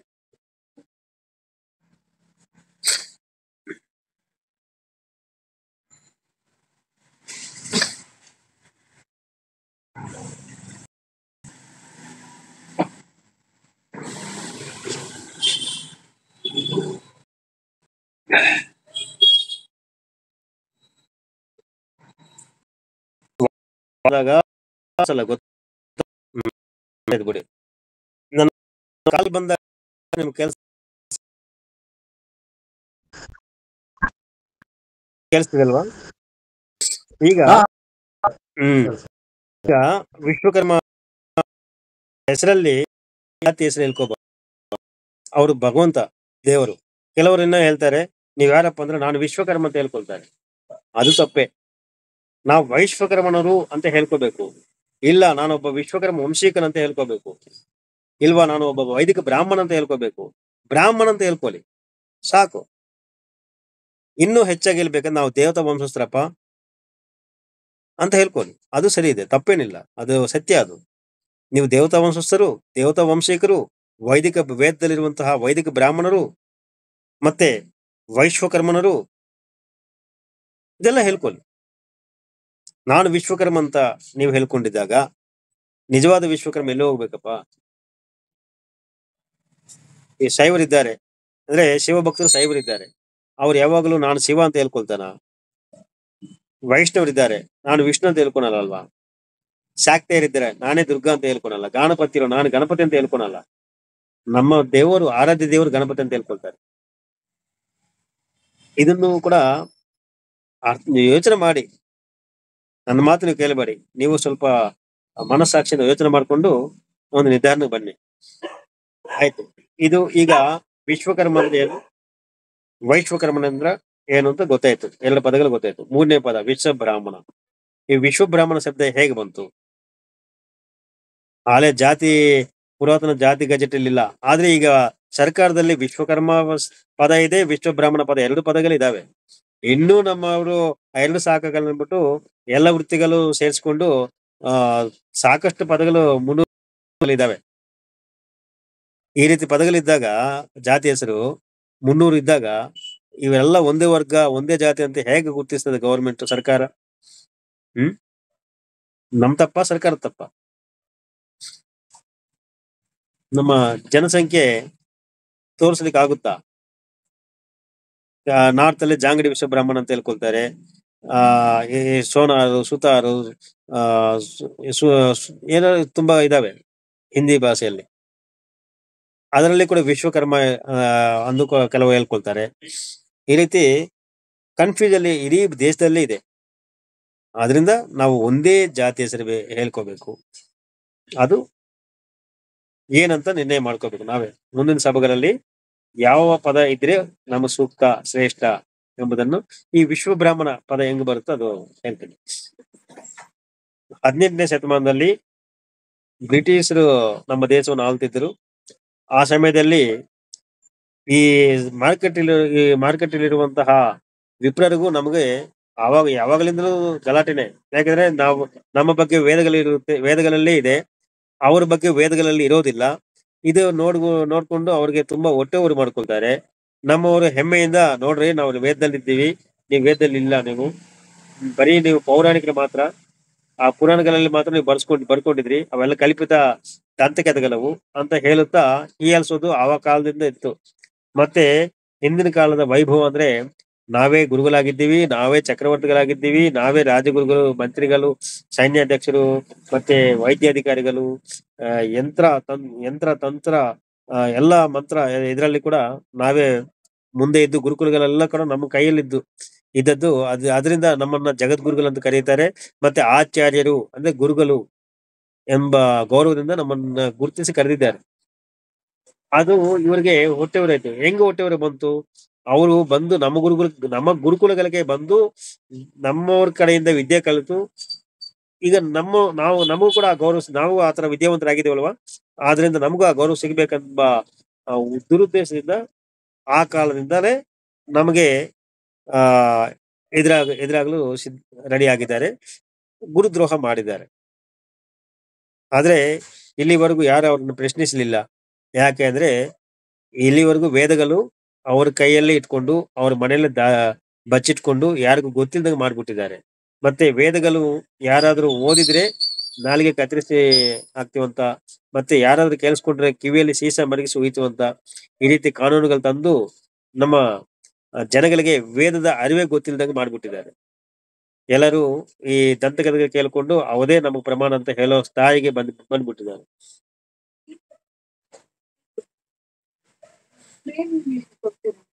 ಗೊತ್ತು, ನಾಳೆ ಬರ್ತೀರಾ? ಈಗ ಆ ರೀತಿ ಸಾಹಿತ್ಯವನ್ನು ನಾವು ವೇದ ಸಾಹಿತ್ಯ ಆ ಕಾಲಕ್ಕೆ ಸಿಗ್ಲಿಲ್ಲ, ನಮ್ಮ ಕೈಯಲ್ಲಿ ಇರ್ಲಿಲ್ಲ. ನಮ್ಮಲ್ಲಿ ನಮ್ಮವರೆಲ್ಲರೂ ಬಿಜಿ ಇದ್ದಿರಲ್ವಾ, ಅವ್ರವ್ರ ಕೆಲ ಸ್ವಲ್ಪ ಕೆಲಸ ಇದ್ರೆ ಸಾಕು, ಬೇರೆ ಯಾವುದು ಅವರು ಮಾತಾಡ್ಸೋದಿಲ್ಲ. ಈಗ ಏನಾಯ್ತು, ಈಗ ನಮ್ಮ ಕೈಗೆ ವೇದಗಳು ಬಂತು, ನಾವೀಗ ಹೋರಾಟ ಮಾಡ್ತಾ ಇದ್ದೀವಿ, ಪ್ರಶ್ನಿಸ್ತಿದ್ದೀವಿ, ನಮ್ಮವ್ರಿಗೆ ಅವೇರ್ನೆಸ್ ತಗೋ ಬರ್ತಾ ಇದ್ದೀವಿ. ಇದಪ್ಪ ನಿಮ್ಮ ಚರಿತ್ರೆ, ಇದಪ್ಪ ನಿಮ್ಮ ಜಾತಿಯ ಬಗ್ಗೆ ಇರುವ ತಿಳುವಳಿಕೆ ಅಂತ ಹೇಳುತ್ತಾ.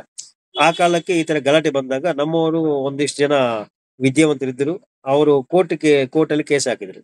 ಕೋರ್ಟಲ್ಲಿ ಕೇಸ್ ಹಾಕಿದಾಗ ಅವರು ಸುಮಾರು 3-4 ವರ್ಷ ವಾದೋಪವಾದಗಳು ನಡೆಸಿದ ನಂತರ ಆ ಜಡ್ಜಿಗೆಲ್ಲ ಗೊತ್ತಾಗಿ ಆ ಪುರಾಣಗಳೆಲ್ಲ ದಂತಕಥೆಗಳು ಅವೆಲ್ಲ ಅಪ್ಪಟ ಸುಳ್ಳುಗಳು, ನೀವು ಕಲ್ಪಿಸ್ಕೊಂಡು ಬರೆದಿದ್ದು, ಒಂದು ಪುರಾಣಕ್ಕೆ ಹೊಂದಾಣಿಕೆ ಇಲ್ಲ, ಆದ್ರಿಂದ ಪುರಾಣಗಳು ಆ ಕೋರ್ಟಲ್ಲಿ ತಗೊಳಕ್ಕಾಗಲ್ಲ ಅಂತ ಹೇಳ್ಬಿಟ್ಟು ಆ ಪುರಾಣಗಳನ್ನ ಹೊಡೆದಾಕಿದ್ದಾರೆ.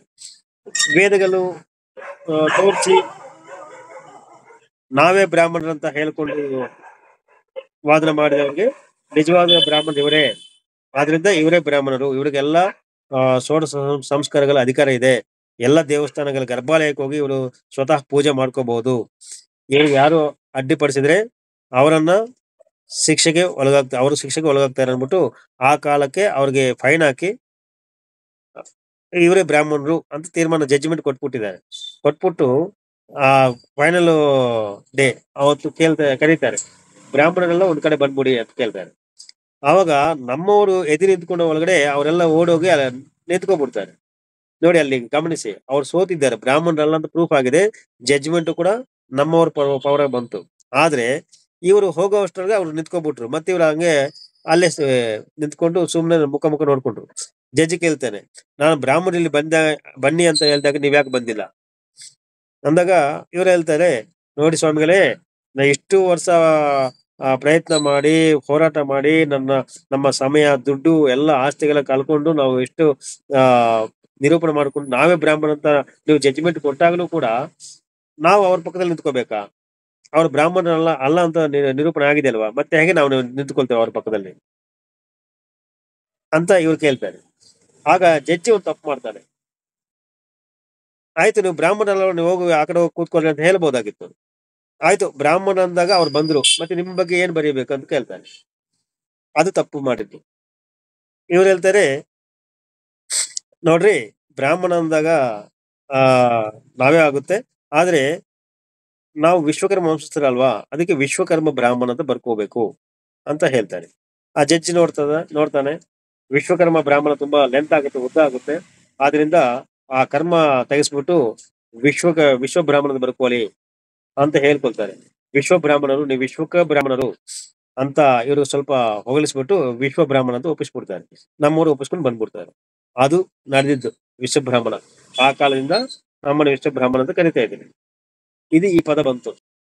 ಸರ್ಕಾರದ ವಿಶ್ವ ಬ್ರಾಹ್ಮಣ ಸೇರ್ಕೊಂಡು ನಂತರ ಕಾಲದಲ್ಲಿ ಕೆಲವು ಪ್ರಾಂತಗಳಿಗೆ ಸೇರಿಸಿದ್ದಾರೆ.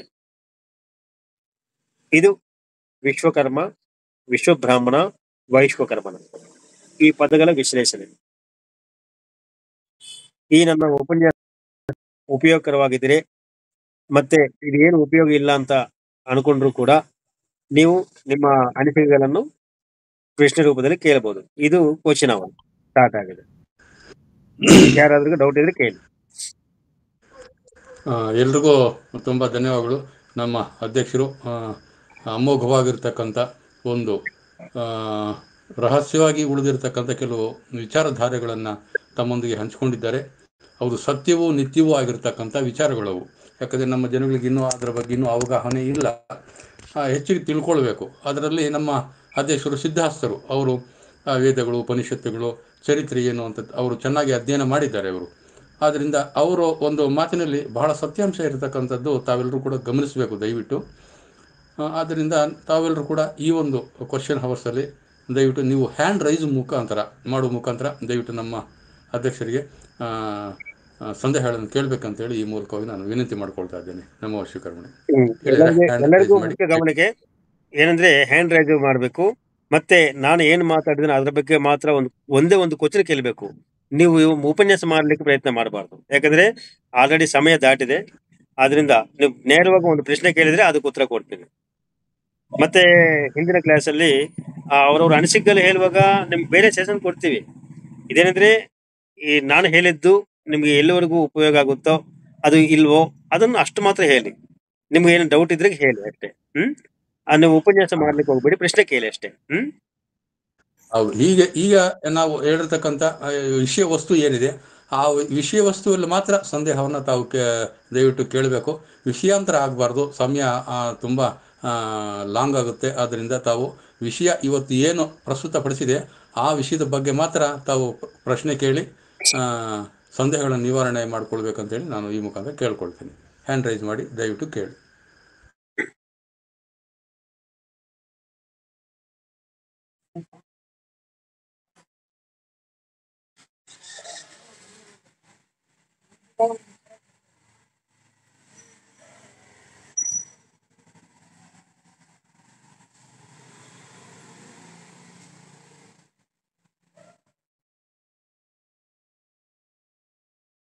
ಯಾರಿಗೂ ಪ್ರಶ್ನೆಗಳಿಲ್ವಾ?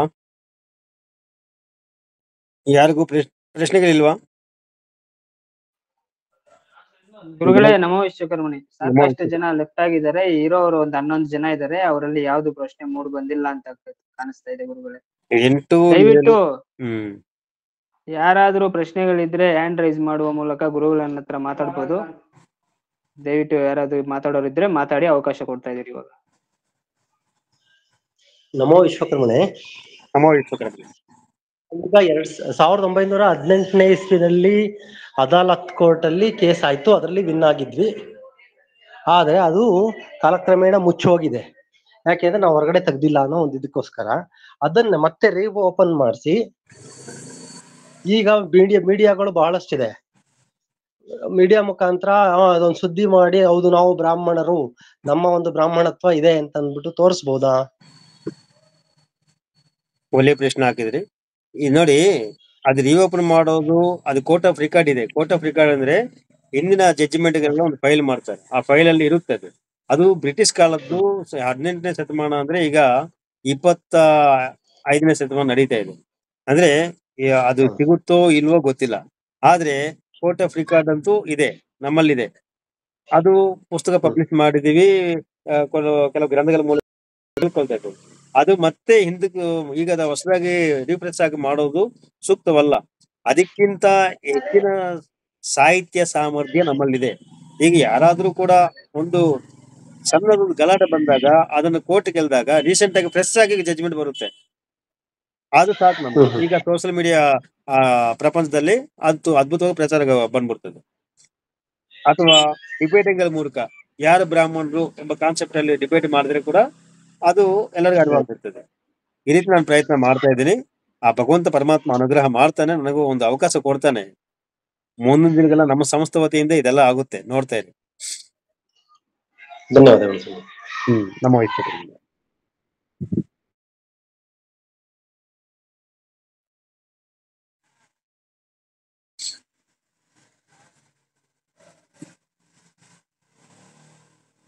ಇನ್ನೊಬ್ರು ಯಾರಿಗಾದ್ರೂ ಡೌಟ್ ಇದೆಯಾ?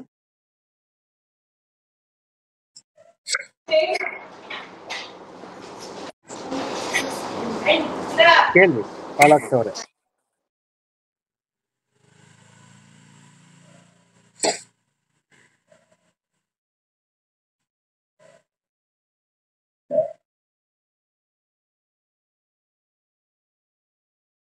ಯಾರಿಗೂ ಡೌಟ್ ಇಲ್ವಾ?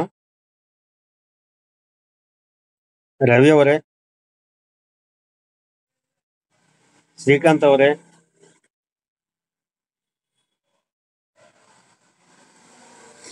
ನಮೋ ಶ್ರೀಕರ್ಮಣೆ. ನಮಸ್ಕಾರ ಗುರುವೆ. ನಮಸ್ಕಾರ. ಅಮ್ಮ ಪದ್ಮಾವತಿ ಅಮ್ಮವರ ನಮಸ್ಕಾರ. ಗ್ರೂಪಿನಲ್ಲಿರುವ ಎಲ್ಲ ಗುರು ಹಿರಿಯರು ನಮಸ್ಕಾರ. ನಮೋ ಶ್ರೀಕರ್ಮಣೆ. ನಮೋ ಶ್ರೀಕರ್ಮಣೆ. ಹಾಗೇನೆ ಪೂಜ್ಯರ ಗುರುಗಳಾದಂತ ಮೋಹನ್ ರಾವ್ ಗುರುಜಿ ಅವರ ಪಾದಾರ ವಿಂದಗಳಿಗೆ ನಮಸ್ಕಾರ ಸಲ್ಲಿಸುತ್ತಾ ಶಿರಸಾವಹಿಸಿ.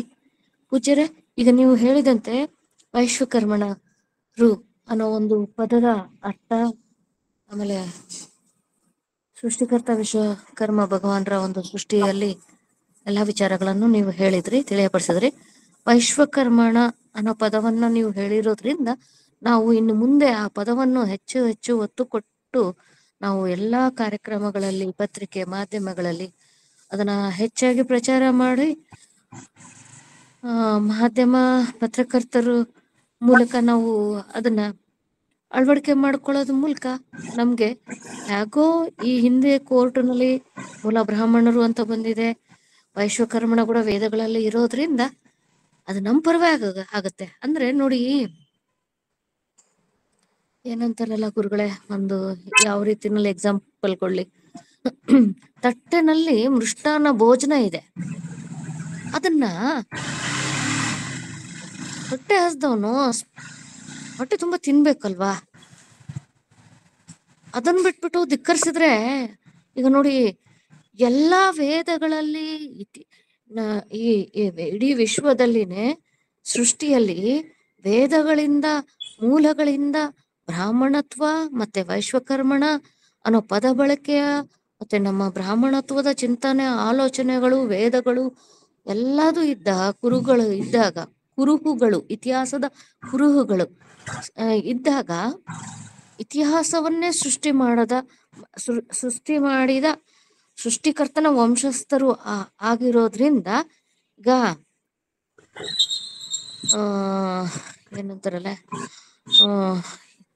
ಇವರು ಏನೋ ತಲೆಮಾರುಗಳ ನಾವು ಹೆಸರುಗಳನ್ನ ಹೇಳ್ಕೊಂಡ್ ಬರ್ತೀವಿ. ನಿಮ್ ಮನೆತನ ಏನಪ್ಪಾ ಅಂದ್ರೆ ಇದು ಅಂತಂದ ಹಾಗೇನೆ. ಅಂತದ್ರಲ್ಲಿ ನಮ್ಮ ಇತಿಹಾಸದ ವೇದಗಳಿಂದ ಬಂದ ನಮ್ಮ ವಂಶವನ್ನು ನಾವು ಹೇಳ್ಕೊಳ್ಳಕ್ಕೆ ಹಿಂಜರಿಯುವುದು, ಅದನ್ನ ಏನೋ ಕಡೆಗಣಿಸುವುದು, ಯಾತಕ್ಕೆ ಭಯಪಡುವುದು, ಯಾತಕ್ಕೆ ನಾವು ಈ ತರ ಮಾಡ್ತಾ ಇದೀವಿ ಅನ್ನೋದು ತುಂಬಾ ಇದು. ಆಕ್ಚುಲಿ ಹೇಳ್ಬೇಕಂದ್ರೆ ದೊಡ್ಡ ದೊಡ್ಡ ಗುರುಗಳು ಎಲ್ಲರೂ ಇದನ್ನ ಮಾಡ್ಬೇಕು, ಪೀಠಾಧಿಪತಿಗಳು ಅದನ್ನ ಮಾಡ್ಬೇಕಾಗಿತ್ತು. ಪರವಾಗಿಲ್ಲ, ನೀವಾದ್ರೂ ಇತಿಹಾಸವನ್ನ ಏನೋ ಎಲ್ಲದನ್ನು ಇದ್ದ ಇತಿಹಾಸವನ್ನೇ ಮತ್ತೆ ಈ ಕಲಿಯುಗದಲ್ಲಿ ಅದನ್ನೇ ಉಣಬಡಿಸ್ತಾ ಇದ್ರಿ, ಬೇರೆ ಯಾವುದನ್ನೇ ಸೃಷ್ಟಿಸಿ ಹೇಳಿದ್ದು ಅಲ್ಲ. ಅದಕ್ಕಾಗ್ಬಿಟ್ಟು ಮುಂದಿನ ದಿನಮಾನಗಳಲ್ಲಿ ನಾವೆಲ್ಲರೂ ವೈಶ್ವಕರ್ಮಣರು ಅನ್ನೋ ಪದವನ್ನು ಚಾಲ್ತಿಯಲ್ಲಿ ತರುತ್ತಾ ಕಾರ್ಯಕ್ರಮಗಳಾಗಿರಬಹುದು, ಏನೋ ವೇದಿಕೆಗಳಲ್ಲಾಗಿರಬಹುದು, ಪತ್ರಿಕೆಗಳಲ್ಲಿ, ಮಾಧ್ಯಮಗಳಲ್ಲಿ ಎಲ್ಲದರಲ್ಲೂ ವೈಶ್ವಕರ್ಮಣ ಅನ್ನೋ ಪದವನ್ನು ಹೆಚ್ಚೆಚ್ಚು ಬಳಕೆ ಆಗುವಂತೆ ಮಾಡಬೇಕು. ಹಾಗೇನೆ ಅದನ್ನ ನಮ್ಮ ಈ ಕೇಂದ್ರ ಸರ್ಕಾರದ ವತಿಯಿಂದ ಯಾರಿಗಾದ್ರೂ ಅನುಮಾನ, ಕ್ವಶನ್ಸ್ ಬಂದ ಪಕ್ಷದಲ್ಲಿ ಅವ್ರಗಳಿಗೆ ಅವುಗಳನ್ನ ವೇದಗಳನ್ನ ಮುಂದಿಟ್ಟು ಇತಿಹಾಸ ಗುರುಗಳ ಮೂಲಕ ನಾವು ಕೇಂದ್ರ ಸರ್ಕಾರದಲ್ಲಿ ಈ ನಮ್ಮ ಸೋನಾರ್ ಸುತಾರ್ ಅನ್ನೋದು ಪದಗಳ ಅದು ನಮ್ಮ ವರ್ಗಗಳು, ಒಳ ಪಂಗಡಗಳು ನಮ್ಮವು, ಅದೆಲ್ಲ ಕೂಡಿನೇ ವೈಶ್ವಕರ್ಮಣ. ಆ ಪದವನ್ನೇ ಕೇಂದ್ರ ಸರ್ಕಾರದ ವತಿಯಿಂದ ನಿಗದಿ ಮಾಡಿಸುವಂತೆ, ಅಂದ್ರೆ ಓಲ್ಡ್ ಈಸ್ ಗೋಲ್ಡ್. ಈಗ ಮತ್ತೆ ಹಳೆಯ ಒಂದು ನಮ್ಮ ತ್ರೇತಾಯುಗ, ದ್ವಾಪರ ಯುಗಕ್ಕಿಂತ ಮಿಂಚಿನ ನಮ್ಮ ಸೃಷ್ಟಿಕರ್ತನ ಯುಗ ಆಗಿರೋದ್ರಿಂದ ತ್ರೇತಾಯುಗ, ದ್ವಾಪರ ಯುಗಗಳೇ ಬಯಲಿಗೆ ಬೀಳಬೇಕಾದಾಗ ಎಲ್ಲವೂ ಮತ್ತೆ ಪುನರುತ್ಥಾನವಾಗಬೇಕಾದಾಗ ನಾವ್ಯಾಕೆ ವೇದಗಳ ವಿಶ್ವಕರ್ಮ ಭಗವಾನರ ಇತಿಹಾಸದಲ್ಲಿನ ವೇದಗಳಿಂದ ಕೂಡಿ ಬಂದಂತಹ ಇತಿಹಾಸವನ್ನು ನಾವು ಯಾಕೆ ಅದನ್ನ ತರಬಾರ್ದು ಅಂತ ಹೇಳುತ್ತಾ ಎಲ್ಲರಿಗೂ ಇದ್ರ ಬಗ್ಗೆ ಸ್ವಲ್ಪ ಗುರುಗಳ ಒಂದು ವಿಚಾರವನ್ನು ಗಾಂಭೀರ್ಯವಾಗಿ ಪರಿಗಣಿಸ್ಕೊಂಡು ಅದನ್ನ ಅಳವಡಿಕೆ ರೂಪದಲ್ಲಿ ಸರ್ಕಾರಕ್ಕೆ ಗಮನಕ್ಕೆ ಹೋಗ್ಬೇಕು. ನಾವು ಫಸ್ಟ್ ಅಳವಡಿಸ್ಕೋಬೇಕು.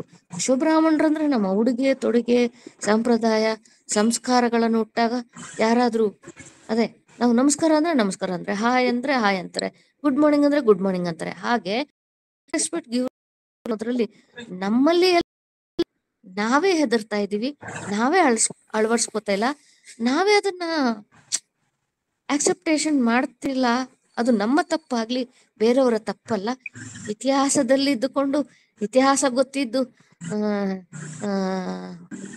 ಸೃಷ್ಟಿಕರ್ತನ ವಂಶ ಪಾರಂಪರವಾದವರು ನಾವು ಅಂಜುವುದರಲ್ಲಿ ಅರ್ಥ ಇಲ್ಲ.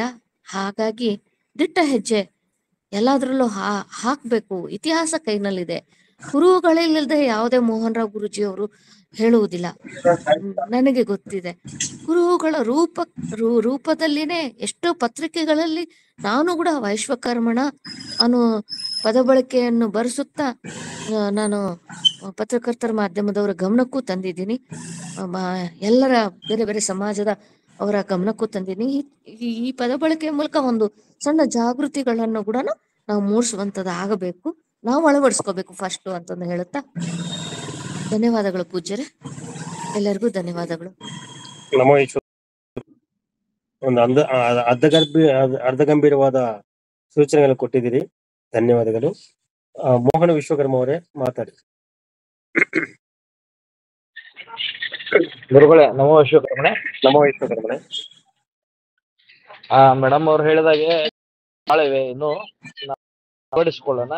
ವಿಶ್ವಕರ್ಮ ಹಾಗೂ ಈ ಉತ್ತರ ಭಾರತ ಮತ್ತು ದಕ್ಷಿಣದಲ್ಲಿ ಅಲ್ಲಿ ವಿಶ್ವಕರ್ಮ ಫೋಟೋ ಸೆಪ್ಟೆಂಬರ್ 17 ಅವರು ದೇವಶಿಲ್ಪಿ ವಿಶ್ವಕರ್ಮನ್ ಫೋಟೋ ಇಡ್ತಾರೆ. ನಮ್ ಕಡೆ ಉತ್ತರ ಕರ್ನಾಟಕದಲ್ಲಿ ಪಂಚಮುಖ ವಿಶ್ವಕರ್ಮನ್ ಫೋಟೋ ಇಡುತ್ತೀವಿ ಪರಬ್ರಹ್ಮದ.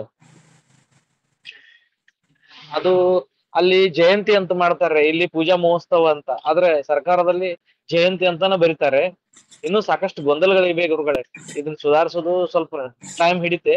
ನೀವು ಅದನ್ನ ಕೈಗೆ ಎತ್ಕೊಂಡಿದ್ದೀರಿ. ಸಾವಕಾಶವಾಗಿ ನಮ್ಮ ಧರ್ಮನ ಸುಧಾರಿಸಿ ನಾವೆಲ್ಲ ನಿಮ್ ಜೊತೆಗಿರ್ತೀವಿ.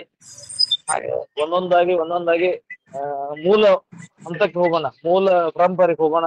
ನೀವ್ ಹೇಳಿದಾಗೆ ನಾವು ನಿಮ್ಮ ಈಗ ಆಯ್ಕೆ ಮಾಡ್ಕೊಂಡಿರುವಂತ ಕಾರ್ಯ ತುಂಬಾ, ಇದರ ಜೊತೆಗೆ ನಾವೆಲ್ಲ ಇರೋಣ, ಎಲ್ಲರೂ ಸೇರಿ ಒಂದೊಂದಾಗಿ ಸ್ವಲ್ಪ ಸುಧಾರಣೆಗೆ ತರೋಣ ಅಂತ ನನ್ನ ಅನಿಸಿಕೆ.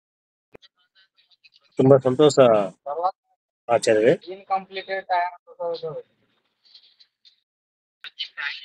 ಇನ್ನೊಬ್ರು ಕೇಳಿ.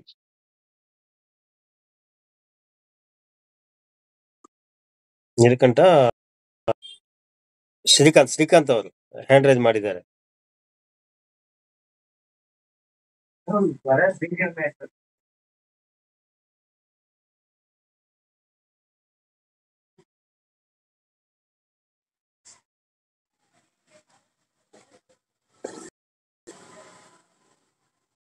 ಉಮೇಶ್ ಅವರು ಏನೋ ಕೇಳಿದಿದೆಯಾ?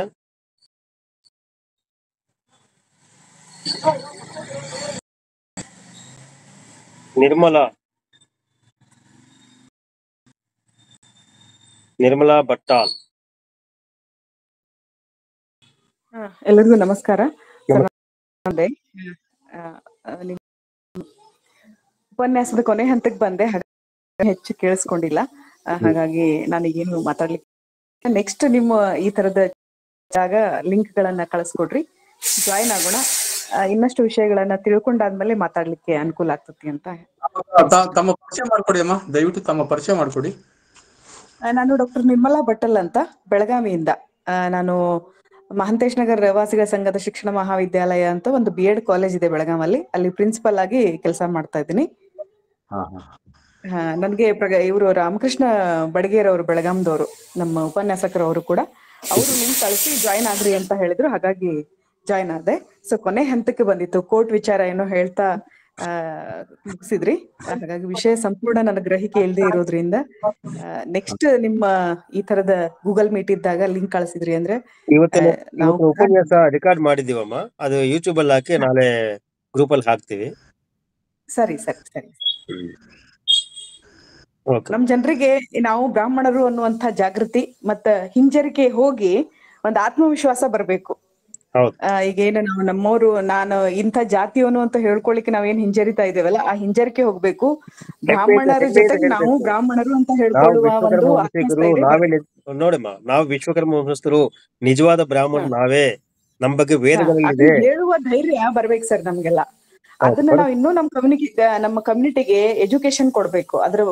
ಅದ್ರ ಬಗ್ಗೆ ಹಿನ್ನೆಲೆ ಹೇಳ್ತಾ ಅವ್ರನ್ನ ಗಟ್ಟಿ ಮಾಡ್ಬೇಕು. ಅವಾಗ ಅವರಿಂದ ಧ್ವನಿ ಹೊರಗ್ ಬರ್ತತಿ.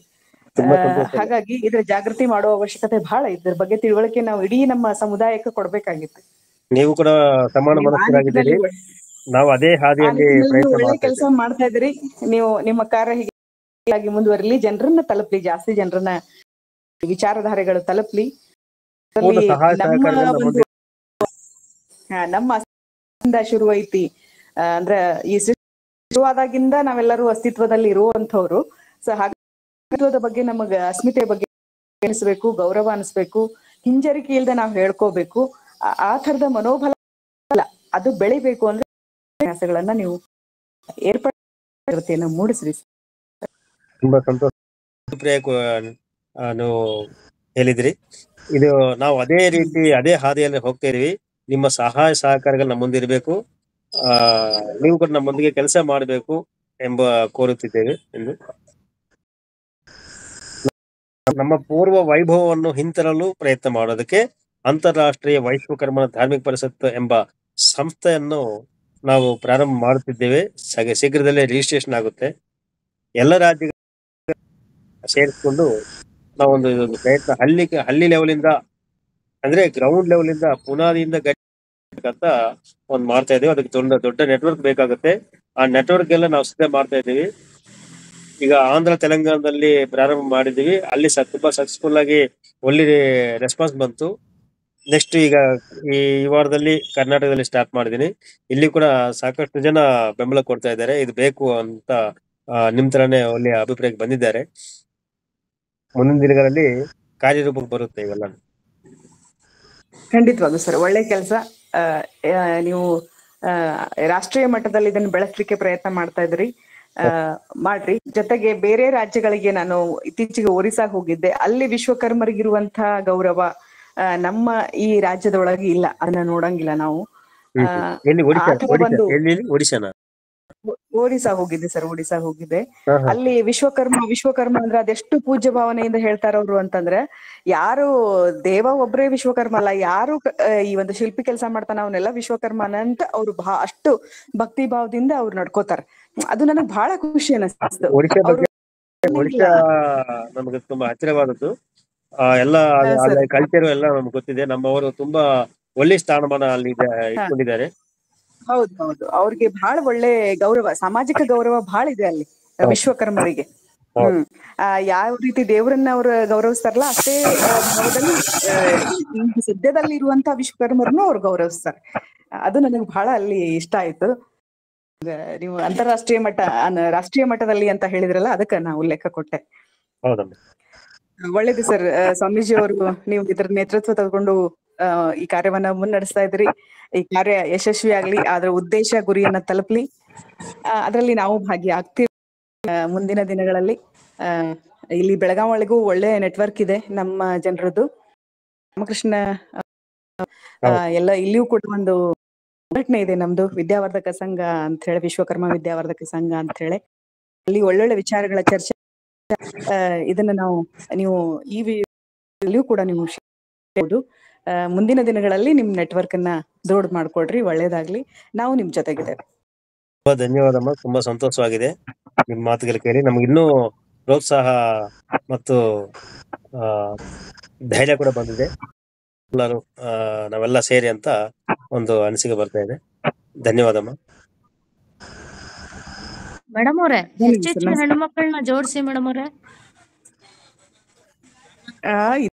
ಜೋಡ್ಸು ಕೆಲಸಕ್ಕ ಈ ತರದ ಅರಿವಿನ ವಿಚಾರ ವೇದಿಕೆಗಳ ಅವಶ್ಯಕತೆ ಐತಿ.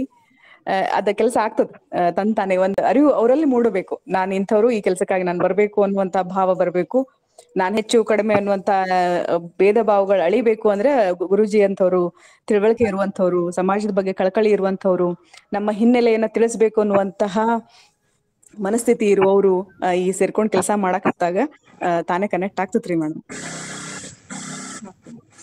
ಧನ್ಯವಾದಗಳು. ಧನ್ಯವಾದ. ಶ್ರೀಕಾಂತ್ ಅವರೇ, ಶ್ರೀಕಾಂತ ಗಂಟಿ ಮಾತಾಡಿ ಸರ್. ಹ್ಯಾಂಡ್ ರೈಸ್ ಮಾಡಿದಿರಿ. ನಮಸ್ಕಾರ. ನಮೋ ವಿಶ್ವಕರ್ಮ ಮಾತಾಡಿ. ತುಂಬ ಸಂತೋಷ ಆಯಿತು. ನಮ್ಮ ಸಮಾಜದಲ್ಲಿ ಇವತ್ತು ಈ ಗ್ರೂಪಲ್ಲಿ ಇಬ್ಬರು ಹೆಣ್ಮಕ್ಳು ಮಾತಾಡಿದ್ದು ತುಂಬ ಸಂತೋಷದ ವಿಷಯ.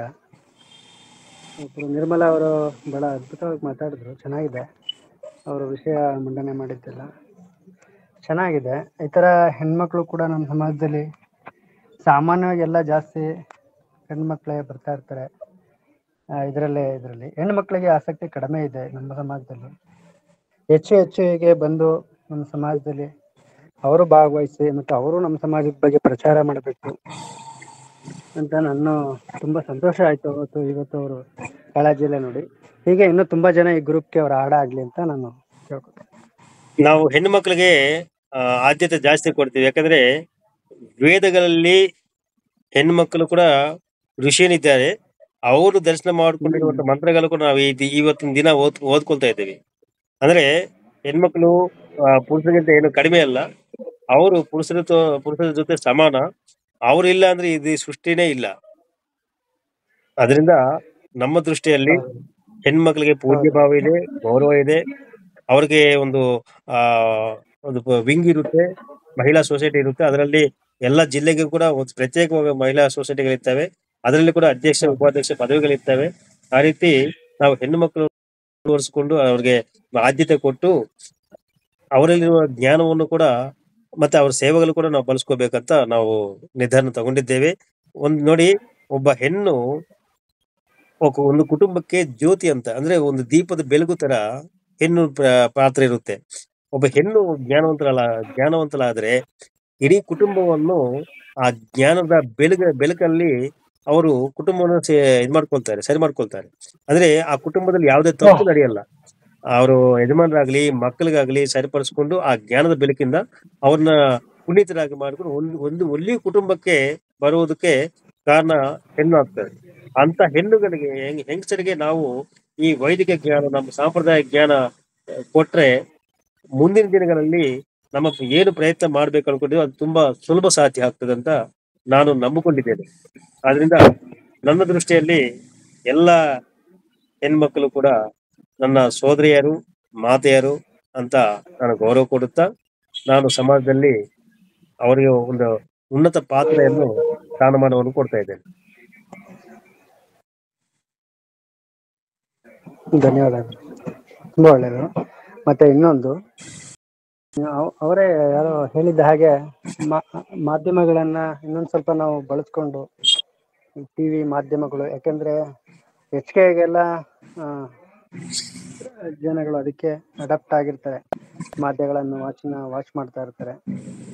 ಹಾಗಾಗಿ ಸ್ವಲ್ಪ ನಾವು ನಮ್ಮ ಸಮಾಜದವರು ಈಗ ಬೇರೆ ಅವರೆಲ್ಲ ಬಂದು ಈ ಕೆಲವೊಂದು ಚಾನೆಲ್ಗಳಲ್ಲೆಲ್ಲ ಅವರು ಮಾತಾಡೋ ಹಾಗೆ ನಮ್ಮ ಸಮಾಜದಲ್ಲೂ ಕೂಡ ಈಗ ನಿಮ್ಮಂತ ವಿದ್ವಾಂಸರೆಲ್ಲ ಬಂದು ಒಂದಷ್ಟು ವಿಷಯಗಳನ್ನ ನೇರವಾಗಿ ಲೈವ್ ಯಾವ್ದಾದ್ರು ಚಾನಲ್ ಅಲ್ಲಿ ಕೂತು ಮಾತಾಡಿದಾಗ ಒಂದಷ್ಟು ಹೆಚ್ಚಿಗೆ ಇನ್ನೂ ಪ್ರಚಾರಗಳು ಸಿಗ್ತದೆ ಅಂತ ನಾನಾದ್ರೂ ಭಾವಿಸ್ತೀನಿ.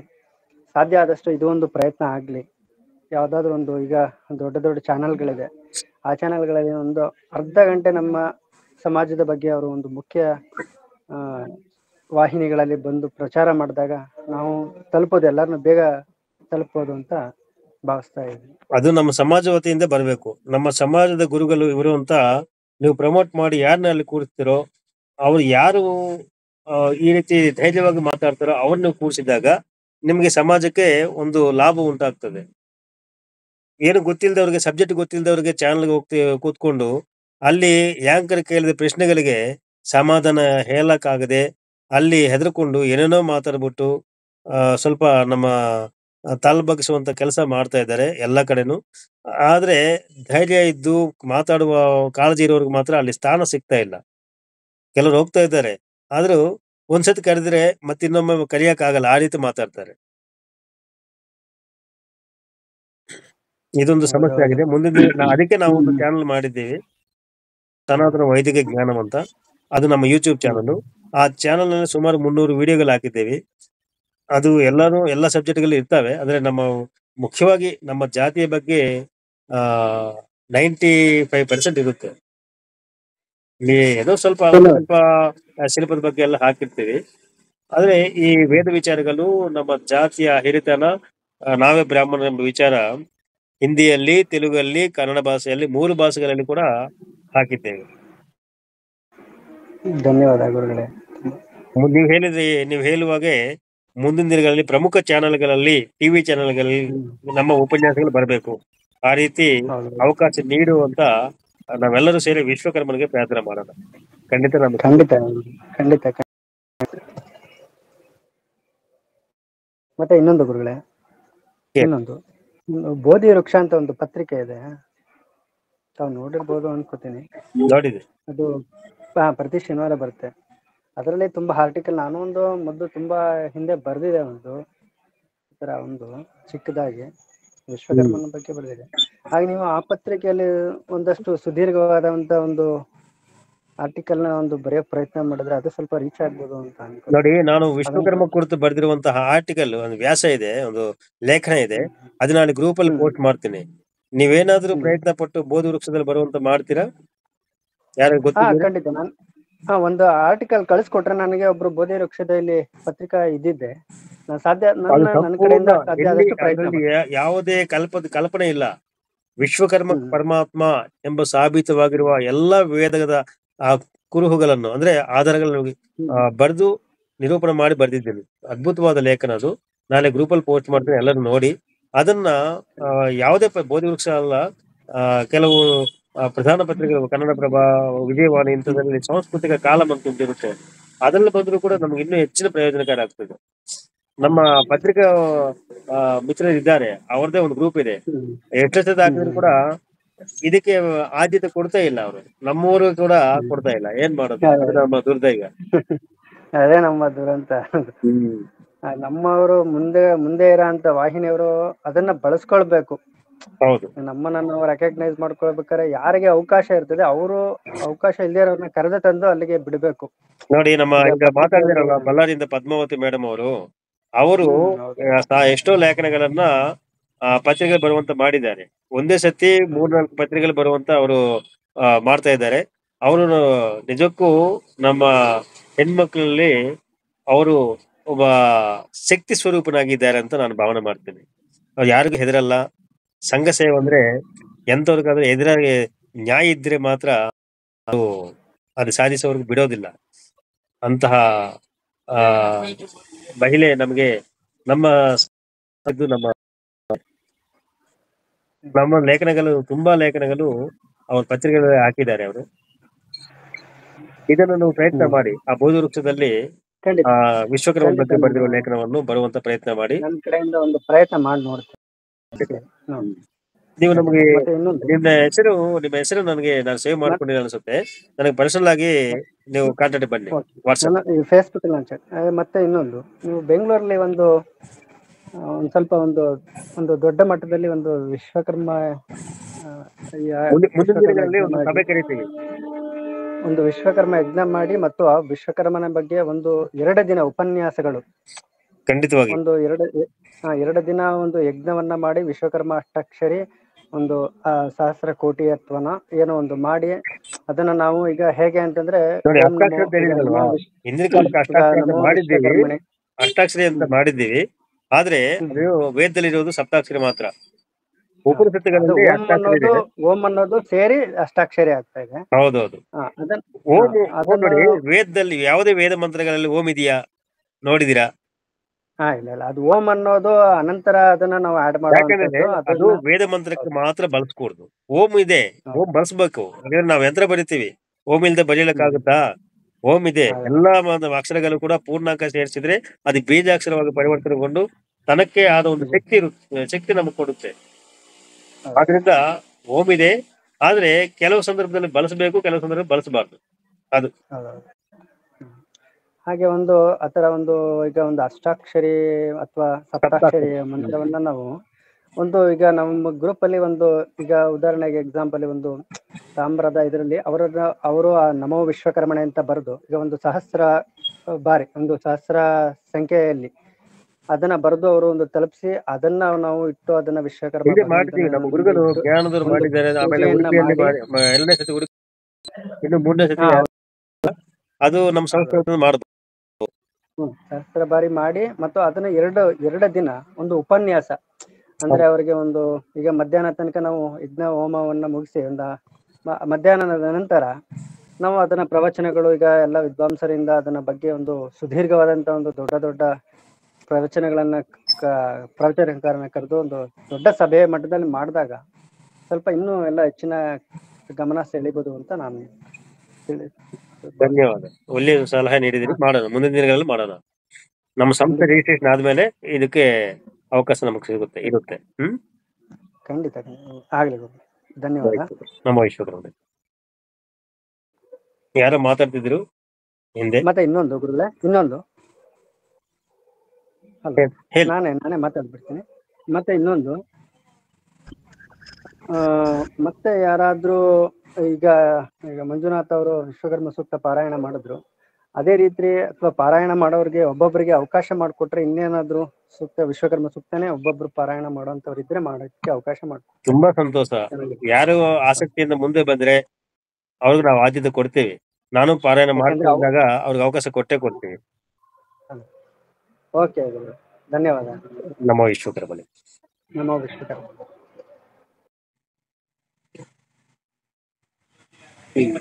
ಇನ್ನೇನಾದ್ರು ಪ್ರಶ್ನೆಗಳಿದೆಯಾ? ಕೇಳಿದೆಯಾ?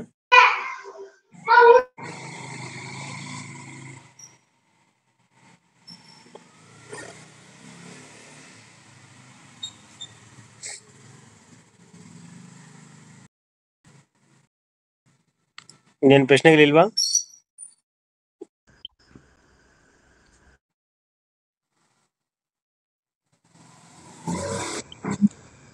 ನಮೋ ವಿಶ್ವಕರ್ಮಣೆ. ಇನ್ನು ಯಾರಾದರೂ ಮಾತಾಡಿದ್ರೆ ದಯವಿಟ್ಟು ಹ್ಯಾಂಡ್ ರೈಸ್ ಮಾಡಿ ದಯವಿಟ್ಟು ಮಾತಾಡಬೇಕು ಅಂತ ವಿನಂತಿಸ್ತೇನೆ.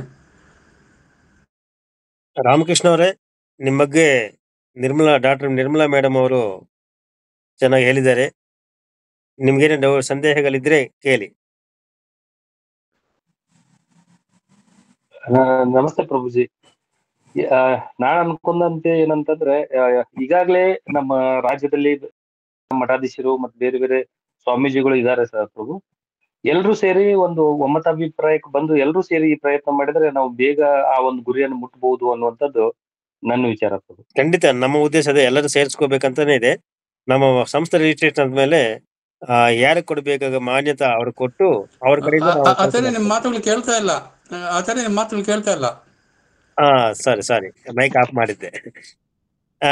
ನಿಮ್ಮ ಮಾತು ಪ್ರಕಾರ ಮಠಾಧಿಪತಿಗಳನ್ನು ಸ್ವಾಮೀಜಿಗಳನ್ನ ಬಳಸ್ಕೊಂಡೇ ಅವರು ಯಾರಿಗೆ ಕೊಡಬೇಕಾದ ಮಾನ್ಯತೆಯನ್ನು ಅವರು ಕೊಟ್ಟು ಅವ್ರ ಕಡೆಯಿಂದ ಕೂಡ ನಮ್ಮಿಂದ ಕೆಲವು ಮಾಡಿಸ್ಕೋಬೇಕೆಂಬುದು ನಮ್ಮ ಇಂಟರ್ನಲ್ ಎಜೆಂಡಾ ಇದೆ. ಯಾರನ್ನು ನಾವು ಬಿಡೋದಿಲ್ಲ. ಆ ಸ್ವಾಮೀಜಿಗಳನ್ನ ಕೂಡ ಬಳಸ್ಕೊಂಡು ಅವ್ರಿಗೆ ಕೊಡಬೇಕಾದ ಆದ್ಯತೆ ನಾವು ಕೊಡ್ತೇವೆ. ಅವ್ರನ್ನ ಯಾಕಂದ್ರೆ ಮಠಾಧಿಪತಿಗಳಂತ ಗೌರವ ಕೊಡ್ಬೇಕು. ನಮ್ಮ ಸ್ವಾಮೀಜಿಗಳು ನಾವು ಗೌರವ ಕೊಟ್ಟಿಲ್ಲ ಅಂದ್ರೆ ನಾವೇನು ಸಾಧನೆ ಮಾಡಕ್ಕಾಗುತ್ತೆ?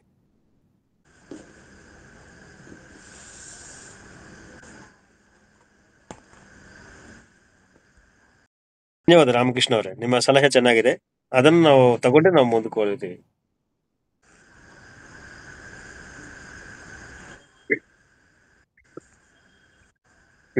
ಈ ಸೆಷನ್ ಮುಗಿಸೋಣ ಮಂಜುನಾಥ್ ಅವರೇ? ಮುಗಿಸೋಣ. ಬಹುಶಃ ಇನ್ನು ಯಾರು ಪ್ರಶ್ನೆಗಳಿಲ್ಲ ಅಂತ ನಾವು ಭಾವಿಸ್ತೇವೆ. ಇನ್ನು ನಾವು ಈ ಸೆಷನನ್ನು ಮುಕ್ತಾಯ ಮಾಡಿಸುವಂಥ ಸಮಯ ಬಂತು. ಎಲ್ರಿಗೂ ಭಾಗವಹಿಸಿದ ಎಲ್ಲ ನಮ್ಮ ವೈಶ್ವಕರ್ಮಣ ಬಂಧುಗಳಿಗೆ ನಾವು ಧನ್ಯವಾದಗಳನ್ನು ಅರ್ಪಿಸ್ತಾ ಇದ್ದೇವೆ.